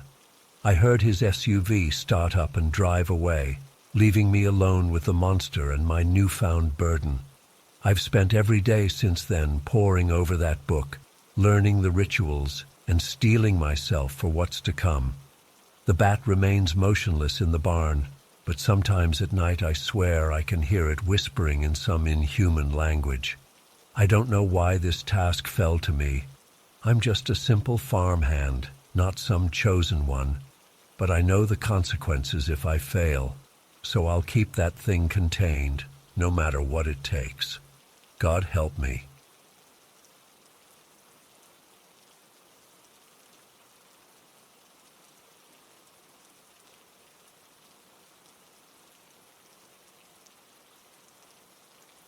The guy who posted the ad, JJ, was vague on the details when I called. Just said it was an overnight security gig at an old TV station out in western Ohio. Easy money, he assured me. I should have known better, should have asked more questions. But $500 was $500. JJ told me to meet him at the station that night. As I drove out there, I started getting an uneasy feeling. The place was way out in the middle of nowhere, down a lonely stretch of highway surrounded by dark fields. When I finally spotted the WCLT sign looming out of the darkness, My stomach dropped. The station looked completely abandoned, windows boarded up, weeds growing everywhere.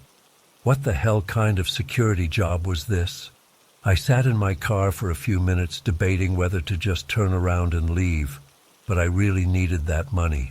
So I took a deep breath and got out. The lobby was pitch black when I went inside. I fumbled for a light switch, jumped when fluorescent lights flickered to life overhead. The place was a mess, trash and old papers scattered everywhere, a thick layer of dust on everything. It looked like it had been abandoned for years. "Hello?" I called out. No answer. I wandered further inside, looking for any sign of JJ or anyone else. Most of the rooms were empty, full of old broken equipment and junk. In what must have been the main studio, I found stacks of old VHS tapes and film reels. Curious, I picked up one of the tapes. The label read, "The Laughing Man Show, Episode 1.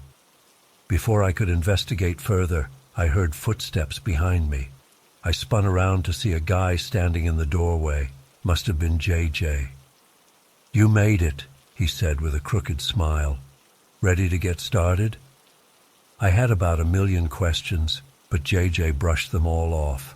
He handed me a flashlight and a set of keys, told me to just walk the perimeter every hour and make sure no one broke in. "Easy money," he kept saying. As JJ turned to leave, I couldn't shake the feeling that something was very wrong here. "Wait," I called after him. "What's the real story with this place? Why does it need security?" JJ paused in the doorway. "Let's just say WCLT has some history," he said cryptically. "Nothing for you to worry about, though. Just do your job and collect your pay in the morning." With that, he was gone. I was alone in that creepy, abandoned station. The first few hours were uneventful. I did my perimeter checks, trying to ignore how unsettling it was walking through the dark, empty hallways. Around 2 a.m., I decided to take a closer look at those old tapes and files I'd found earlier. What I discovered made my blood run cold. From what I could piece together from production notes and memos, WCLT had been struggling financially in its final years. Ratings were down. They were losing advertisers. In desperation, the station manager had apparently turned to some seriously dark stuff to try and save the station. There were cryptic references to occult rituals, animal sacrifices.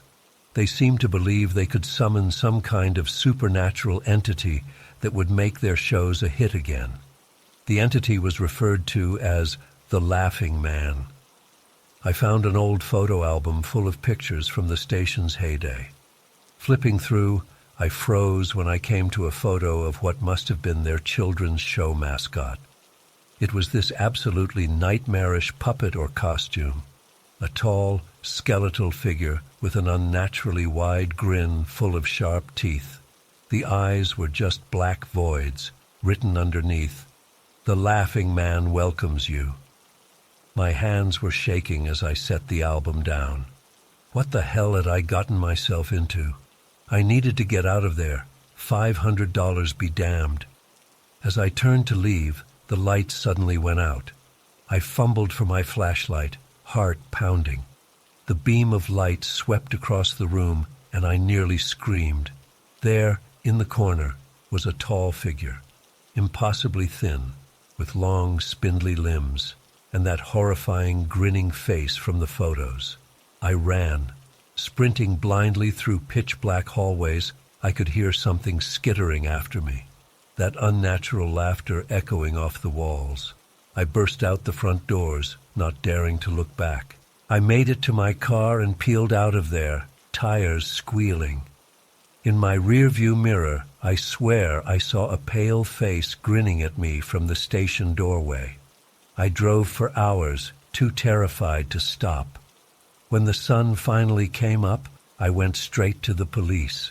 But of course they didn't believe me, said there was no record of any TV station at that location. I tried to put it behind me, got a steady job as an accountant, tried to move on with my life. but I still have nightmares about that grinning face. I'm always looking over my shoulder, afraid I'll see those empty black eyes staring back at me. I don't know what really happened at WCLT, what kind of dark forces they unleashed, but I know what I saw that night was real. So I'm sharing my story as a warning. If you're ever driving through western Ohio and see that abandoned TV station, keep driving. Don't stop, no matter what. The Laughing Man is waiting, and he's always looking for a new audience. It's been 5 years since that night, but I still can't shake the feeling that it's not over, that something followed me out of that station. Sometimes I hear faint laughter when I'm alone at night, see movement out of the corner of my eye. I've tried to research more about WCLT and its history, but there's almost nothing out there. It's like the station has been erased from existence. The few scraps of information I've found are disturbing. Hints of missing children in the area, unexplained deaths among former station employees. I can't help but wonder if I was intentionally lured there that night. If JJ knew exactly what he was sending me into. Was I meant to be some kind of sacrifice? Bait for whatever entity they had conjured? The worst part is the uncertainty, not knowing if I'm truly safe or if the Laughing Man is still out there somewhere, waiting. I've thought about moving, starting over somewhere new, but deep down I know it wouldn't matter. Whatever was awakened in that station that night, I don't think distance can protect me from it. All I can do is stay vigilant and keep sharing my story. If I can prevent even one person from making the same mistake I did, maybe it will all be worth it. So please heed my warning. That abandoned TV station may look harmless, but pure evil lurks inside those walls. The Laughing Man is always seeking a new audience. Don't let yourself become part of his show. I still have so many unanswered questions. What really happened to WCLT? Who was JJ and how was he connected to it all? And most haunting of all, what exactly is the Laughing Man? Some kind of demon, a malevolent spirit, or something even worse that we don't have words for? I may never know the full truth, but I know what I experienced that night was real. The terror I felt was unlike anything I've ever known. That grinning face still haunts my dreams. So I'll keep telling my story, keep warning others, because I have a sinking feeling that this isn't over. The show must go on, as they say in show business, and I'm afraid the Laughing Man isn't done with his performance just yet. If you're reading this, please be careful out there. Evil exists in this world, sometimes hiding in the most unexpected places. An abandoned TV station in the middle of nowhere might seem harmless, but appearances can be deceiving. The Laughing Man is always watching, always waiting for his next victim to tune in. Don't let that victim be you. Stay away from WCLT. And if you ever hear that bone-chilling laughter echoing in the dark, run. Run and don't look back. Because once you become part of the Laughing Man's audience, the show never truly ends.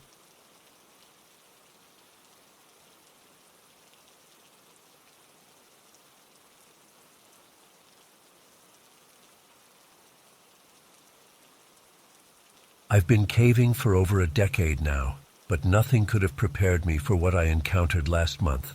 It still haunts me, and I'm not sure I'll ever be able to explore underground again without feeling that primal fear creeping up my spine. It was supposed to be a routine solo expedition to map out some unexplored passages in a cave system near my hometown. I'd been there dozens of times before, but there was a narrow fissure I'd always wanted to investigate further. Armed with my usual gear, helmet, headlamp, rope, first aid kit, the works, I set off early one Saturday morning, excited for a day of discovery. The first few hours went smoothly.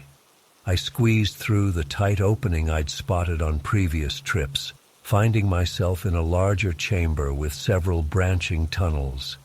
As I carefully made my way deeper, taking measurements and jotting notes, I noticed the air getting cooler and damper.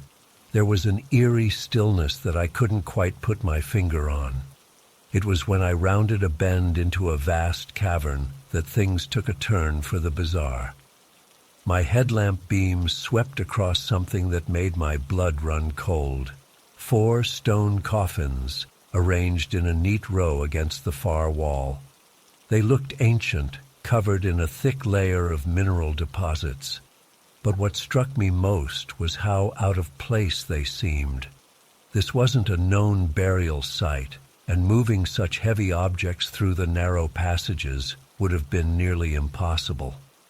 Against my better judgment, curiosity got the better of me. I approached cautiously, my footsteps echoing in the cavernous space. As I got closer, I could make out intricate carvings on the lids, swirling patterns and symbols I didn't recognize. With trembling hands, I brushed away some of the grime from the nearest coffin. That's when I heard it, a faint scraping sound coming from inside. I stumbled backward, my heart pounding. It had to be my imagination, right?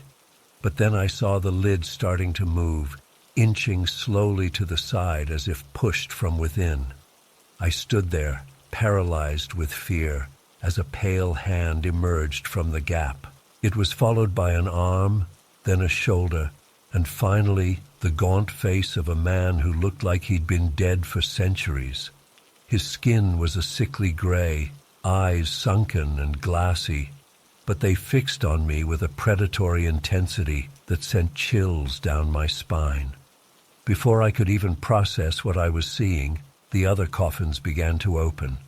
A woman rose from the second, 2 children from the others, a boy and a girl, no more than 10 or 12 years old.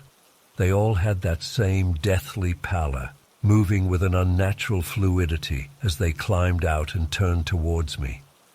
I don't know what snapped me out of my shock, but suddenly I was running. I heard inhuman shrieks behind me as I bolted down the tunnel I'd come from. My headlamp beam bounced wildly off the walls as I sprinted, my breath coming in ragged gasps. I could hear them pursuing, their footsteps unnaturally quick and light. In my panic, I took a wrong turn and found myself in a dead end. I spun around, pressing my back against the cold stone as the family of horrors rounded the corner. They moved like predators, slowly stalking towards me with hungry eyes. The man reached out a skeletal hand, his lips peeling back to reveal pointed teeth. That's when I remembered the silver crucifix my grandmother had given me years ago, tucked away in my pack for good luck. With trembling fingers, I yanked it out and thrust it towards them.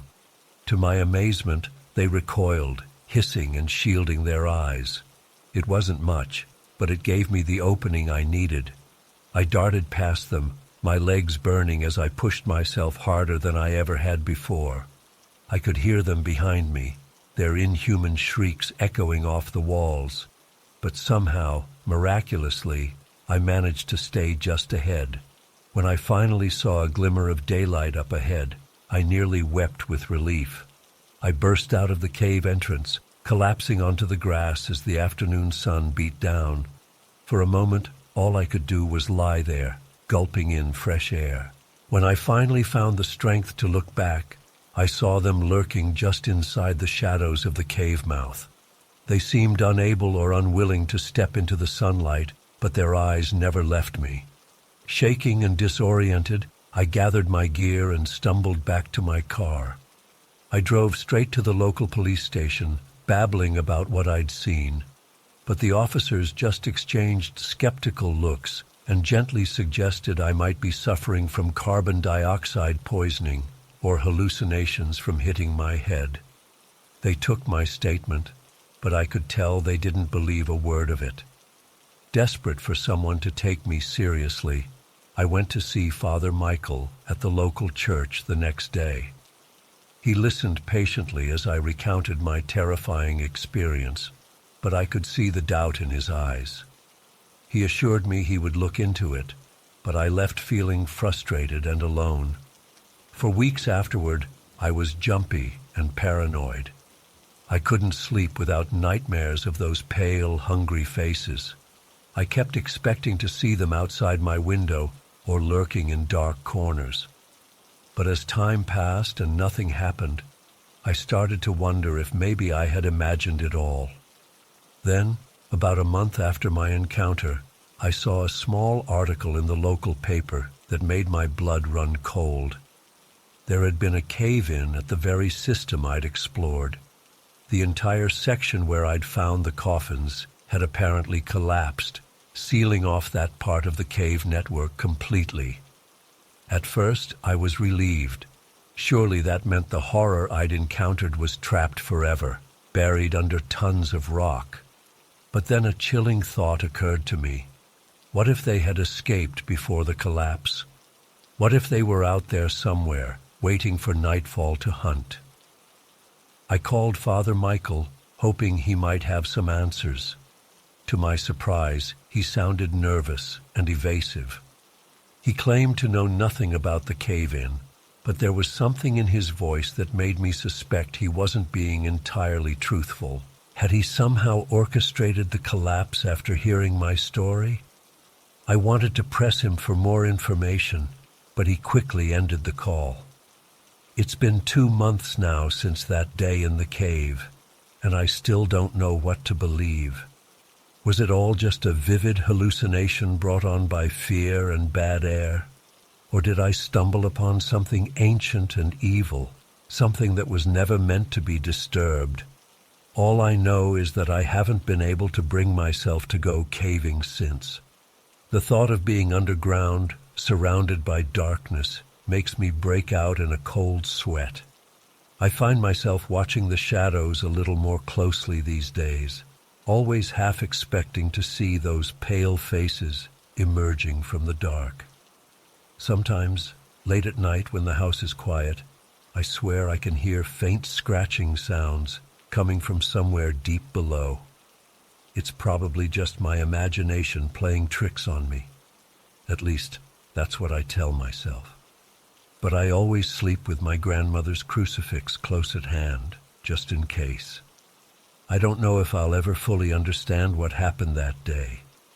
Part of me hopes it was all a bizarre dream, but another part of me, the part that still wakes up in a cold sweat some nights, knows deep down that what I saw was real, and I can't shake the feeling that somehow, someday, they might find a way out of that collapsed cave. All I can do is hope that if that day ever comes, I'll be ready.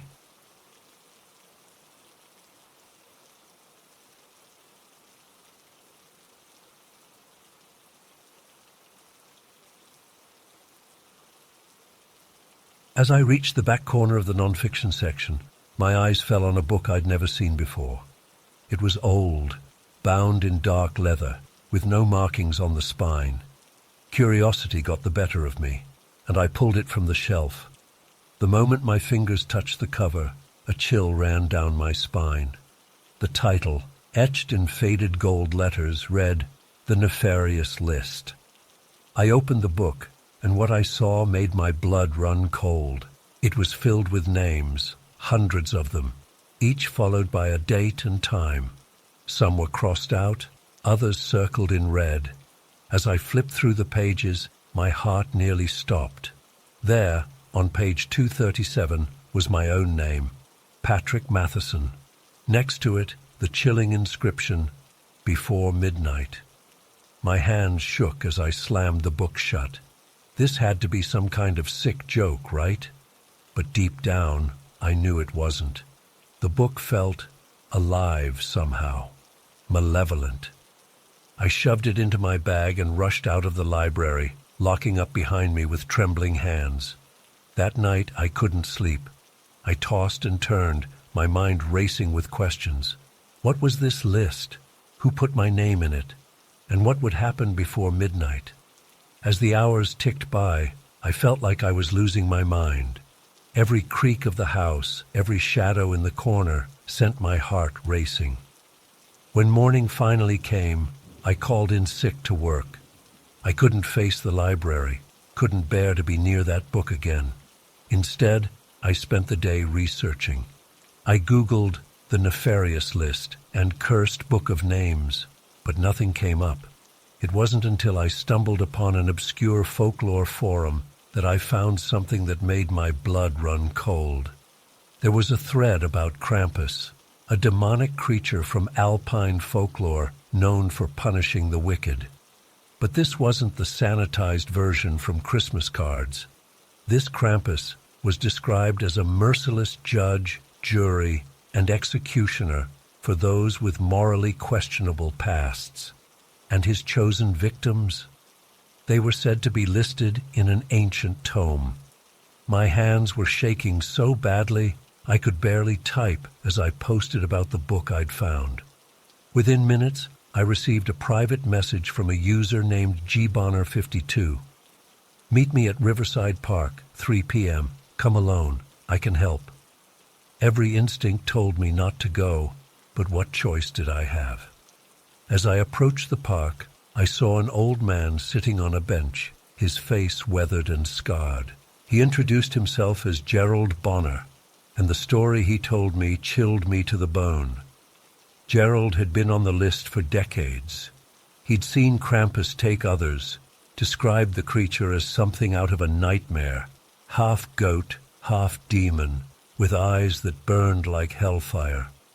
Gerald had survived by constantly moving, never staying in one place for long, but the toll it had taken on him was evident in every line of his face, every tremor in his hands.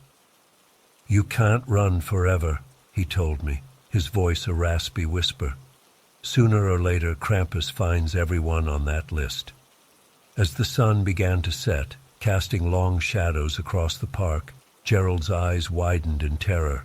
He pointed behind me, his mouth open in a silent scream.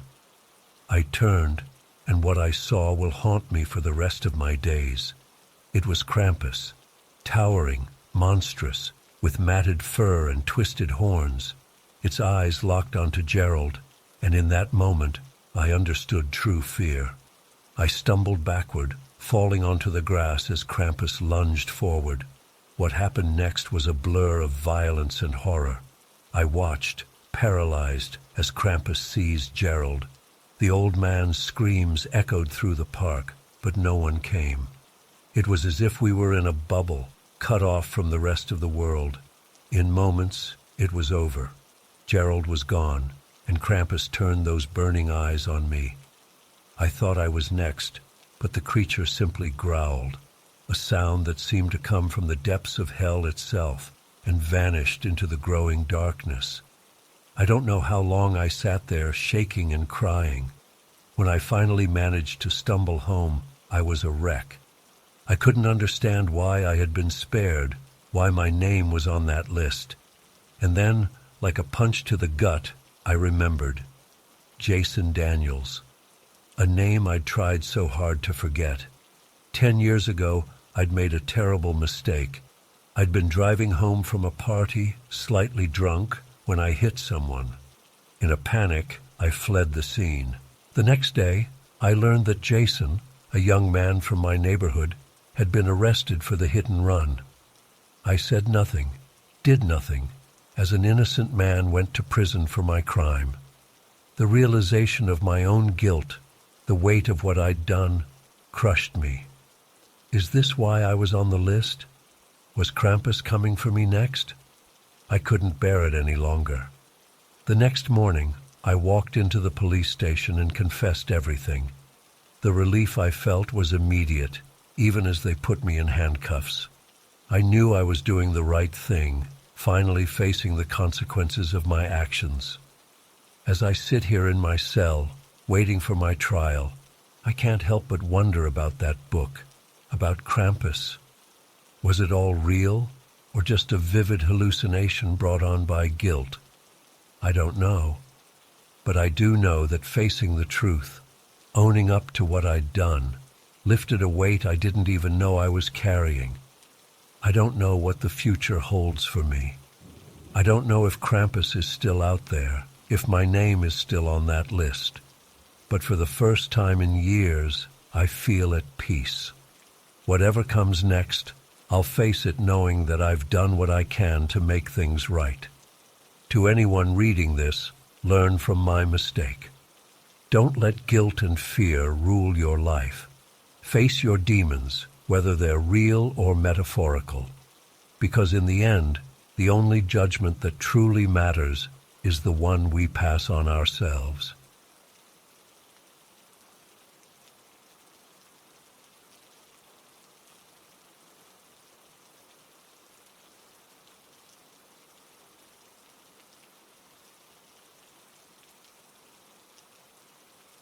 It all started back when I was 19, struggling to make ends meet while trying to put myself through college. I was working 2 part-time jobs and could barely afford rent and ramen noodles, let alone tuition. One night, in a moment of desperation, I did something unforgivable. I broke into a small electronics store and stole several laptops and smartphones. I thought I had gotten away with it. The police investigated, but they didn't have any solid leads. That is, until they arrested Jason Daniels, a 20-year-old student who happened to live in the same apartment complex as me. I'll never forget seeing his face plastered across the local news, labeled as the prime suspect in the robbery. I was horrified, but also selfishly relieved. As the evidence mounted against Jason, circumstantial though it was, I told myself that I couldn't come forward now. It would ruin my life, my future. So I stayed silent as an innocent young man was convicted and sentenced to 5 years in prison for a crime I committed. The years passed. I graduated, got a good job, started a family. On the surface, my life was perfect. But the guilt never went away. It was always there, gnawing at me. I'd wake up in cold sweats, Jason's face haunting my dreams. I'd see young men on the street who reminded me of him and wonder what became of his life after prison. Did he ever recover? Did the conviction follow him forever, destroying his chances at a normal life? I tried to rationalize it, to tell myself it was too late to come forward now. What good would it do? It would only hurt my family. But deep down, I knew I was just a coward. Then, a few weeks ago, everything changed. It started with a mysterious letter that arrived at my office. Inside was a single sheet of paper with a list of names, what looked like hundreds of them. And there, right in the middle, was my name, Patrick Matheson. I had no idea what this list was or who had sent it, but seeing my name there filled me with an inexplicable dread. That night, as I tossed and turned in bed, unable to sleep, I heard a sound coming from downstairs, soft footsteps like someone sneaking around. Heart pounding, I crept down to investigate. What I saw in my living room will haunt me for the rest of my days. It was a tall, monstrous figure, part man, part goat, with twisted horns and glowing red eyes. It turned and looked right at me, baring sharp fangs in a wicked grin. I wanted to scream, to run, but I was frozen in terror. The creature spoke, its voice a guttural growl that seemed to come from the depths of hell itself. "Patrick Matheson, your sins have not gone unnoticed. Redemption or damnation await. The choice is yours." In a blink, it vanished. I collapsed to the floor, shaking uncontrollably. Was I going insane? Had it all been a vivid nightmare? But no. There on the coffee table was that list of names, which I knew I'd left locked in my desk drawer at work. The next day, still reeling, I went to the office in a daze. I couldn't focus on work, couldn't eat. The image of that demonic creature kept flashing in my mind. What did it mean? What was I supposed to do? As I mindlessly scrolled through social media on my lunch break, a news article caught my eye. The headline read, "Mysterious Nefarious List Circulating Online. Hundreds of names linked to unsolved crimes." My blood ran cold. There it was, the same list I'd received. The article went on to describe how people whose names appeared on the list were coming forward to confess to long-buried crimes and misdeeds. Some claimed they'd been visited by a terrifying supernatural entity that had spurred them to confess. That's when I knew. This was my chance, perhaps my last chance, to make things right. The creature, whatever it was, had given me a choice: redemption or damnation. With trembling hands, I picked up my phone and dialed the local police station. I need to confess to a crime," I stammered to the officer who answered. "The electronics store robbery from 15 years ago. I'm the one who did it. Jason Daniels is innocent." The next few hours were a blur, giving my official statement to detectives, calling my wife to tell her everything before she saw it on the news, watching my colleagues' shocked faces as I was escorted out of the office in handcuffs. But through it all, I felt an odd sense of relief. The weight I'd carried for 15 years was finally lifting. I knew I'd likely lose my job, maybe even my family. I'd probably face jail time myself. But for the first time in years, I felt like I could breathe again. As they processed me at the station, I asked if there was any way to contact Jason Daniels. The officer gave me a strange look, then pulled up some information on his computer. "I'm sorry, sir," he said solemnly. "Jason Daniels passed away 3 years ago. Drug overdose." The words hit me like a punch to the gut. Too late. I was too late to truly make amends, to give Jason his life back. The full weight of what I'd done came crashing down on me, and I broke down sobbing in that police station. I don't know what will happen to me now. I don't know if I'll ever be able to forgive myself. But I know I had to do this, to finally tell the truth, whatever the consequences. If there's any chance of redemption for my soul, this was the only path. To Jason, wherever you are, I'm so deeply sorry. I know it doesn't change anything, but I hope that somehow, some way, this confession brings a small measure of peace to your spirit.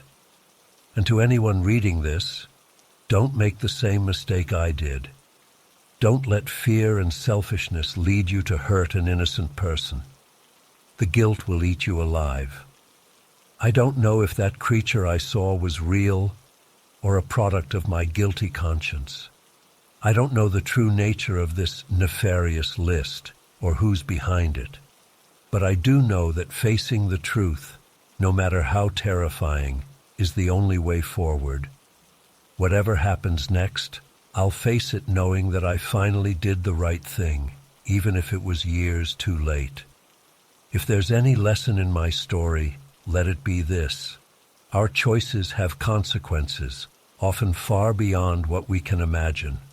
Choose wisely, and if you stumble, find the courage to make it right before it's too late.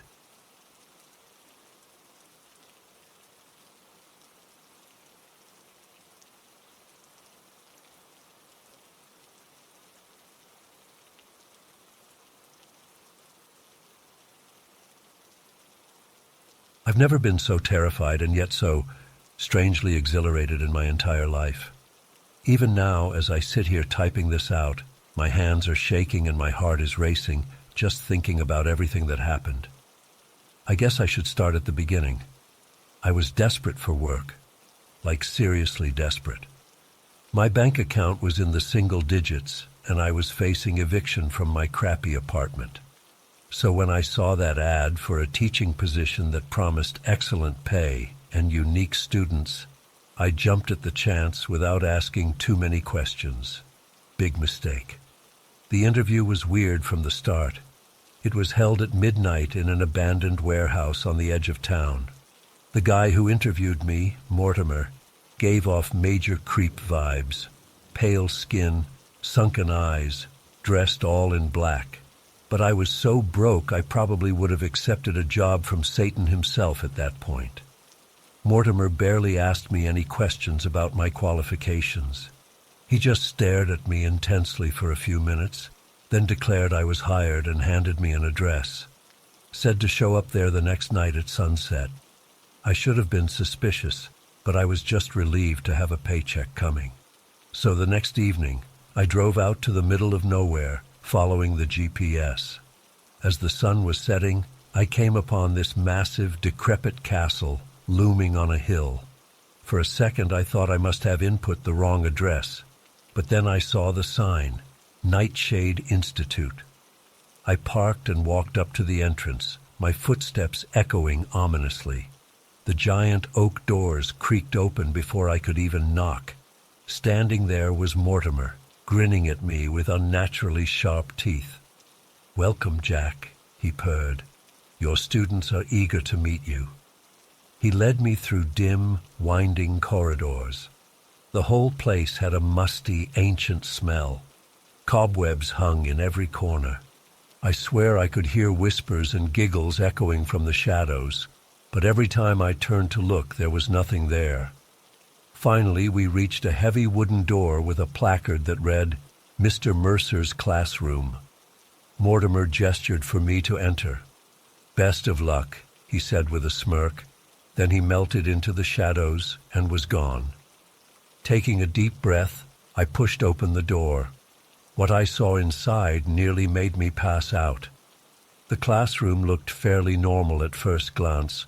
Desks, chalkboard, bookshelves. But the students, oh God, the students. In the front row sat what I can only describe as a swirling storm cloud crackling with electricity.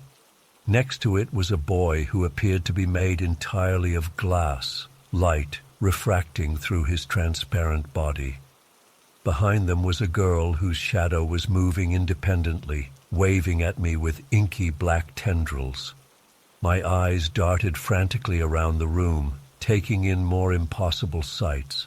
A plant-human hybrid covered in vines and leaves, a child with far too many eyes blinking at me from all over their body, what looked like a sentient puddle of slime oozing across a desk. I stood there frozen, unable to process what I was seeing. This had to be some kind of hallucination or elaborate prank, but deep down, I knew it was real, horrifyingly, impossibly real. The storm cloud spoke first, its voice a rumbling boom. "Are you our new teacher?" Somehow I managed to squeak out a yes. The glass boy raised his hand. "Mr. Mercer, will you tell us a story?" Still in shock, I nodded dumbly and walked to the front of the classroom. My mind was reeling, but teacher instincts took over. I cleared my throat and began telling the first story that popped into my head, some dumb anecdote about a bet I'd made in college. As I spoke, the strange students leaned forward, utterly captivated. Even the swirling vortex of darkness in the back corner seemed to be paying attention. For a moment, I started to relax. Maybe this wouldn't be so bad after all. That's when the floor opened up beneath us. One second I was talking, the next there was a deafening crack, and the floorboards split apart. Desks and students went tumbling down into blackness. I managed to grab the edge of my desk, dangling over the abyss. A massive, gnarled hand erupted from the pit, snatching up screaming students left and right. I watched in horror as it grabbed the glass boy, who shattered into 1,000 glittering pieces as the fingers closed around him. "Help us, Mr. Mercer!" shrieked the storm cloud as it was sucked down into the depths. Without thinking, I let go of the desk and plunged into the darkness after my students. I fell for what felt like forever before landing with a bone-jarring thud on a stone floor far below. Groaning, I staggered to my feet. I was in some kind of vast underground cavern, dimly lit by glowing fungi on the walls. Ahead of me, I could see a truly massive creature, easily 50 feet tall. It had dozens of writhing tentacles and a gaping maw filled with razor-sharp teeth. Clenched in its tentacles were my terrified students. "Well, well, what do we have here?" the monster rumbled, its voice shaking the very ground. "Some tasty morsels for dinner." It began to lower the storm cloud towards its waiting mouth. I had to do something, but what could I possibly do against this monstrosity? Suddenly I felt a tap on my shoulder. I spun around to see a decaying zombie in a janitor's uniform. His name tag read Fred. "Need a hand, Teach?" Fred asked casually, as if this was a totally normal situation. Before I could respond, Fred reached into his tattered overalls and pulled out a mop. He tossed it to me with a wink. "This ought to do the trick. Now go save those kids." Gripping the mop like a weapon, I charged towards the monster. As I got closer, I realized the handle was inscribed with glowing runes. When I swung it, bolts of energy shot out and zapped the creature's tentacles. It roared in pain and began dropping students. I darted around, catching them as they fell. The plant girl wrapped her vines around my arms, helping me snag the others. Soon, all the kids were safely on the ground behind me. But the monster was far from defeated. It lumbered towards us, drool dripping from its fangs. "Stand back, kids," I said, surprising myself with how steady my voice sounded. I planted my feet and raised the mop high. Energy crackled along its length. With all my strength, I brought it down in a mighty swing. A blinding flash filled the cavern. When the light faded, the monster was gone. In its place was a small, confused-looking frog. For a moment, there was silence. Then the students erupted in cheers. They swarmed around me, hugging me with their various appendages. The storm cloud kids zapped me with little jolts of happy electricity. As we made our way back up to the classroom, guided by Zombie Fred, the kids chatted excitedly about how cool their new teacher was. My head was spinning, but I felt a warmth in my chest I hadn't experienced in years. When we got back, Mortimer was waiting. He slow-clapped sardonically. "Well done, Mr. Mercer. You've passed the first test. Perhaps you'll survive here after all." With that cryptic statement, he vanished once again. The rest of the day passed in a blur.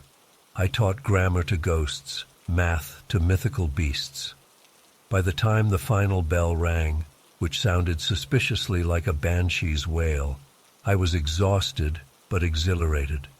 As the students filed out, several of them handed me little gifts: a glowing crystal, a vial of shimmering liquid, a flower that sang softly.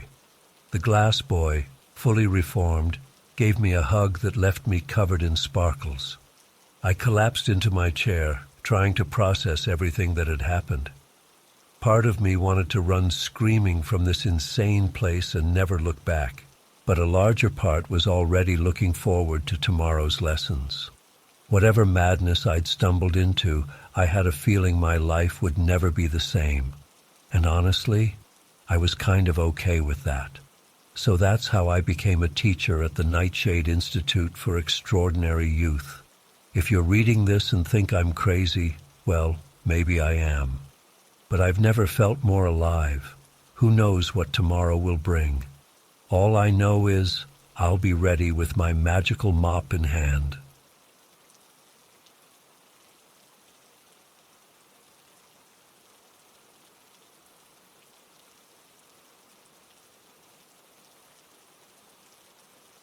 The interviews began routinely. I'd sit down with each subject, explain the study parameters, and ask them to recount their experience in as much detail as possible. Most described the typical elements you'd expect: fire, brimstone, tortured souls. But as I compiled more and more accounts, disturbing patterns began to emerge. One of my first subjects was Paul, a middle-aged accountant who had flatlined during routine surgery. His eyes grew distant as he described a hellscape of unimaginable horror. The worst part wasn't the pain, he told me, his voice barely above a whisper. It was the noise. Constant, maddening noise that burrowed into your skull and threatened to drive you insane. I made a note, but didn't think much of it at the time. Then Maria, a college student who had nearly drowned, used almost the exact same phrasing. "The screaming never stopped," she said, trembling. "It was like a physical force, pressing in on you from all sides."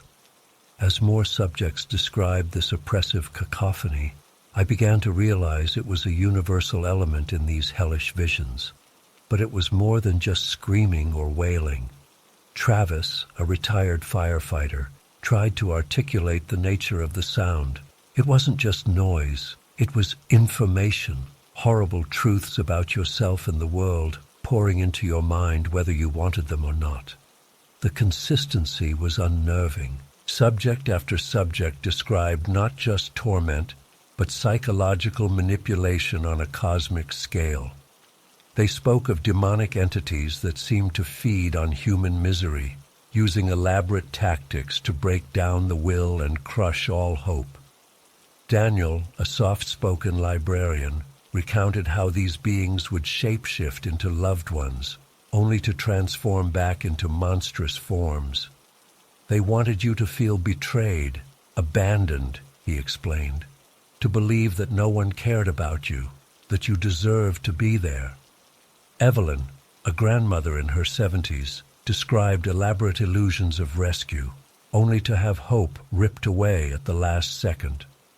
"They'd make you think you were escaping over and over," she said, her eyes brimming with tears.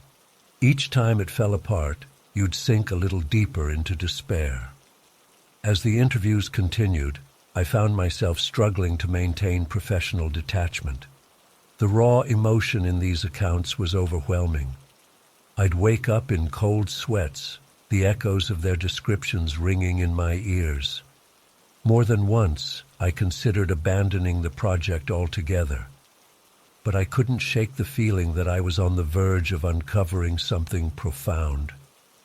It was during my conversation with Marcus, a former addict who had overdosed, that things took an even stranger turn. He leaned in close, his voice dropping to a conspiratorial whisper. "There are rules down there, Doc. Ways to survive. If you pay attention, you can figure them out." That was the breakthrough I didn't even know I was looking for. I began to comb back through all my interview transcripts, searching for these hidden rules of hell. Slowly but surely, a pattern emerged. 10 key principles for enduring that nightmarish realm. 1. Never show fear. The demons feed on it, using it to magnify your torment. 2. Don't trust your senses. Everything is an illusion designed to break you. 3. Resist the urge to run or hide. It only prolongs the inevitable. 4. Don't make deals or bargains. They will always be twisted against you. 5. Avoid looking directly at the demons. Their true forms can shatter your sanity. 6. Don't eat or drink anything offered. It binds you more tightly to that realm. 7. Resist the temptation to torment others. It's a trap to corrupt your soul. 8. Don't try to wake up or escape. Acceptance is key to enduring. 9. Ignore the voices of loved ones. They are never what they seem. 10. Above all, maintain your sense of self. Once that's gone, all is lost. As I compiled this list, a chill ran down my spine. These weren't just random hallucinations or drug-induced nightmares. There was a coherence, a twisted logic to it all that defied simple explanation. I found myself staying up late into the night, poring over religious texts and occult tomes, searching for corroboration. The deeper I dug, the more my worldview began to crumble. What if these people really had glimpsed some hellish dimension? What did that mean for our understanding of life, death, and the nature of consciousness itself? I became obsessed, much to the concern of my colleagues and family. I stopped teaching classes, focusing all my energy on this research. My office walls became covered in charts and diagrams, mapping out the infernal geography described by my subjects. It was during this feverish period of study that I had my own brush with the other side. I had been working late one night, subsisting on nothing but coffee and determination. As I leaned back in my chair, my eyes drifting closed for just a moment, I felt a sudden, sickening lurch. When I opened my eyes, I was elsewhere, a place of shadows and screaming, of smoke and sulfur. Terror gripped me as I realized where I must be. Had I died? Was I dreaming? Or had my research somehow opened a door that was never meant to be opened? I won't recount the horrors I witnessed in that brief eternity. Suffice to say, everything my subjects had described paled in comparison to the reality. The noise was unbearable, a psychic assault that threatened to strip away my very identity. But in that moment of utter despair, I remembered the rules I had uncovered. With monumental effort, I forced myself to be still, to show no fear. I focused on my sense of self, clinging to it like a lifeline. And then, like a ray of light piercing the darkness, I discovered the final piece of the puzzle. The true key to surviving hell: silence. Not just external quiet, but a deep, internal stillness.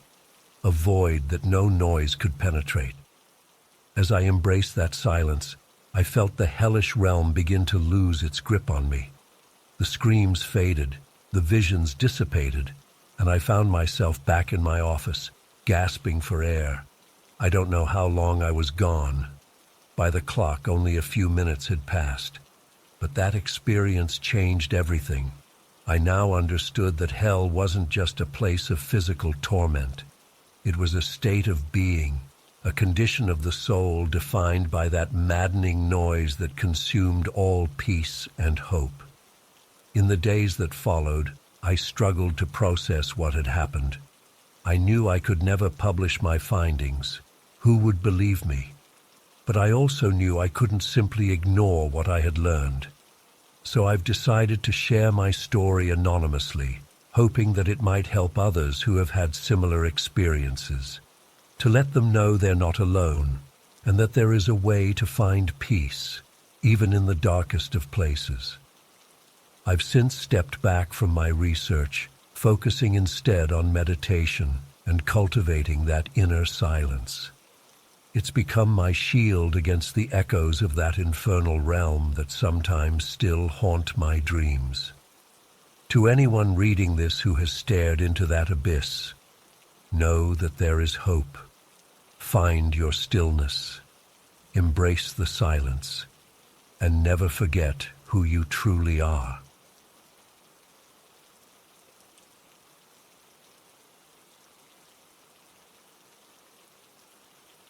I was just a normal guy living a normal life until that day. I never thought much about death or the afterlife, but all that changed in an instant. It started as a regular Tuesday morning. I got up, had my coffee, and headed to work like any other day. I remember feeling a bit off, kind of lightheaded and dizzy, but I brushed it off. On my drive to the office, everything suddenly went black. Next thing I knew, I was somewhere else, somewhere horrifying. The air was thick and sulphurous, making it hard to breathe. The ground beneath my feet felt wrong, shifting and undulating like it was alive. I stumbled forward, disoriented and terrified. That's when I saw them, grotesque, deformed creatures lurking in the shadows. They had too many limbs, eyes in the wrong places, mouths full of razor-sharp teeth. I tried to run, but my legs felt like lead. The creatures made these awful gurgling noises as they circled me. Suddenly, a booming voice echoed all around. "Welcome to eternal torment, Daniel. Your sins have condemned you." I was paralyzed with fear. This couldn't be happening. This had to be a nightmare. But it was all too real. The landscape around me was like something out of a Hieronymus Bosch painting. Twisted, blackened trees with faces screaming in agony, rivers of fire and lakes of ice. impossible geometric structures that hurt your eyes to look at. The sky above was a swirling vortex of darkness. I stumbled forward, desperate to find a way out, but there was no escape. Every direction I turned revealed new horrors. I saw other condemned souls being tortured in endless creative ways. Their screams of agony echoed across the hellscape. At one point, I encountered a demon who looked almost human, except for its glowing red eyes. It smiled at me with pointed teeth and said, "You don't belong here yet, but you will. We'll be waiting." Then it vanished in a cloud of sulphurous smoke. I don't know how long I wandered through that nightmare realm. Time had no meaning there. It could have been hours or centuries. I was aware of a constant gnawing hunger and thirst, but there was nothing to eat or drink, just an endless parade of terrors. There were moments when I thought I saw a way out, a door or a tunnel of light, but every time I approached, it would transform into something horrific. Once, what I thought was an exit turned into a gaping maw filled with razor-sharp teeth that nearly swallowed me whole. The worst part was the psychological torture. Somehow, the demons knew my deepest fears, regrets, and insecurities. They used that knowledge to torment me in ways I never thought possible. They made me relive my worst memories over and over. They showed me visions of my loved ones suffering. They whispered lies and doubts into my mind until I could barely remember who I was.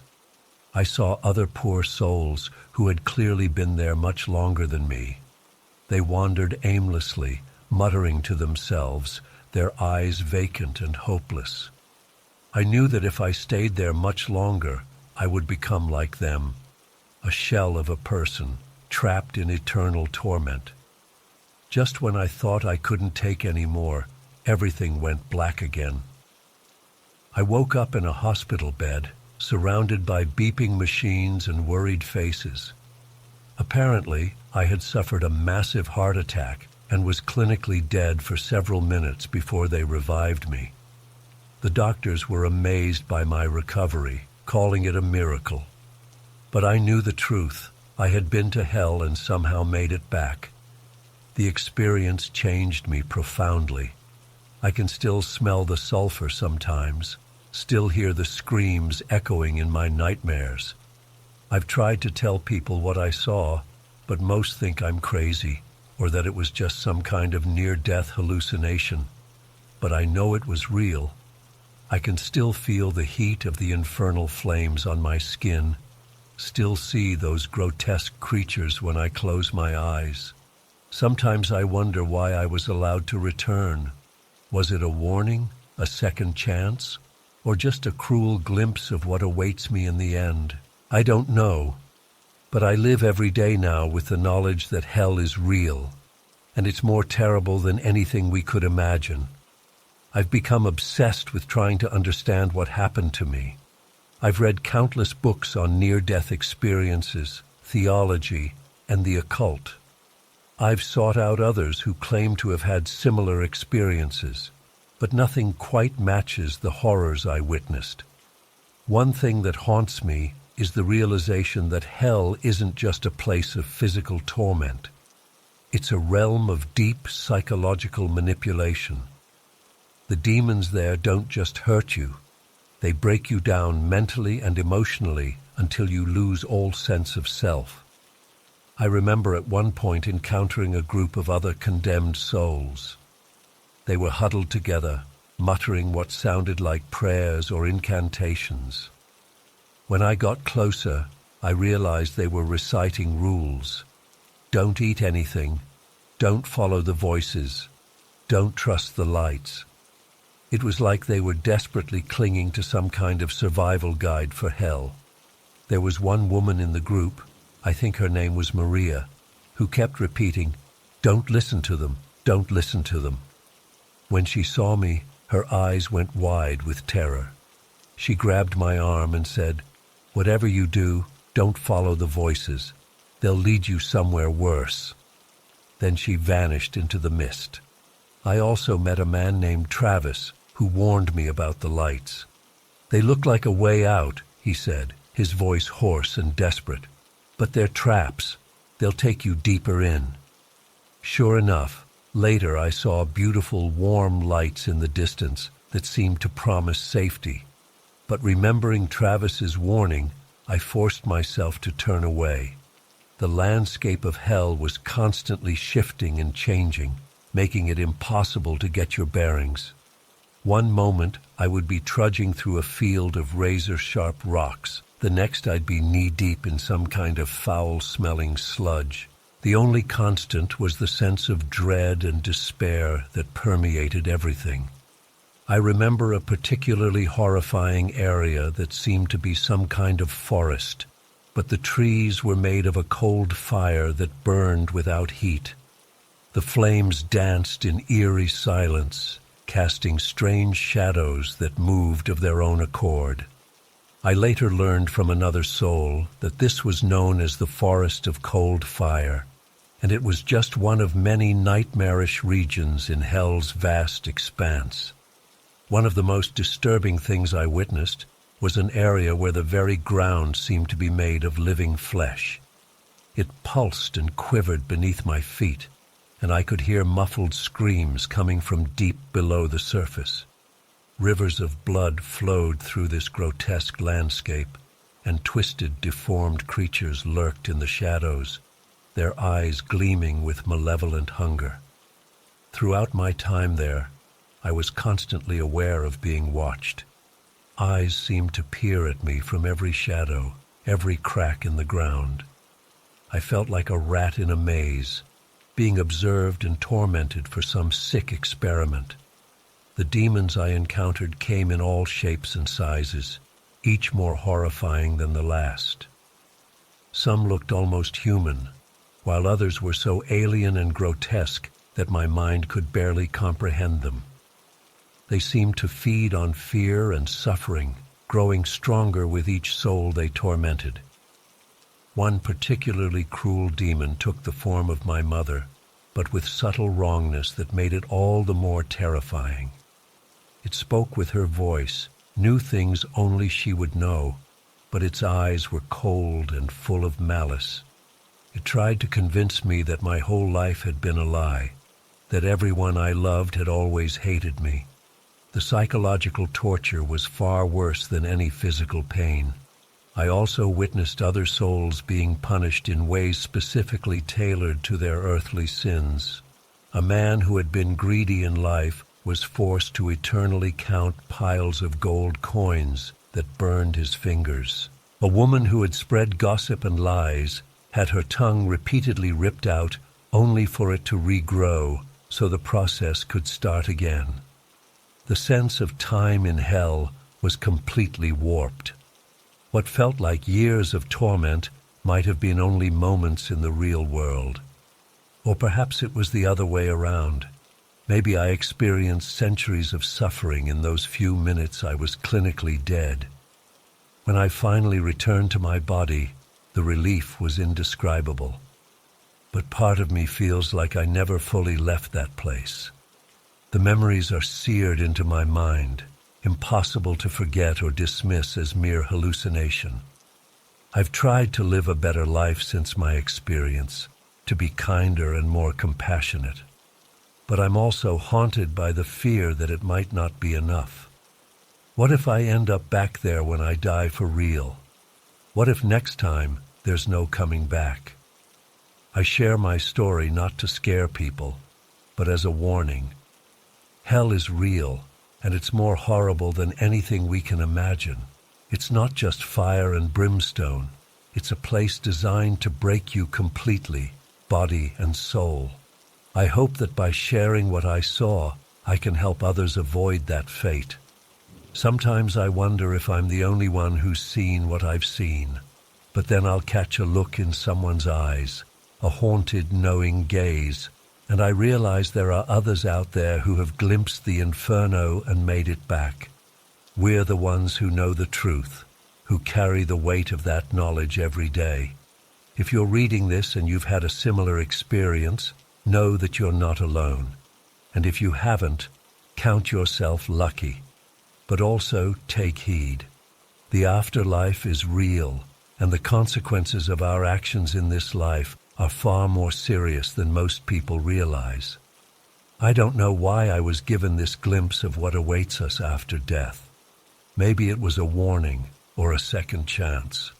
All I know is that I can never unsee what I saw, never unknow what I learned in that terrible place.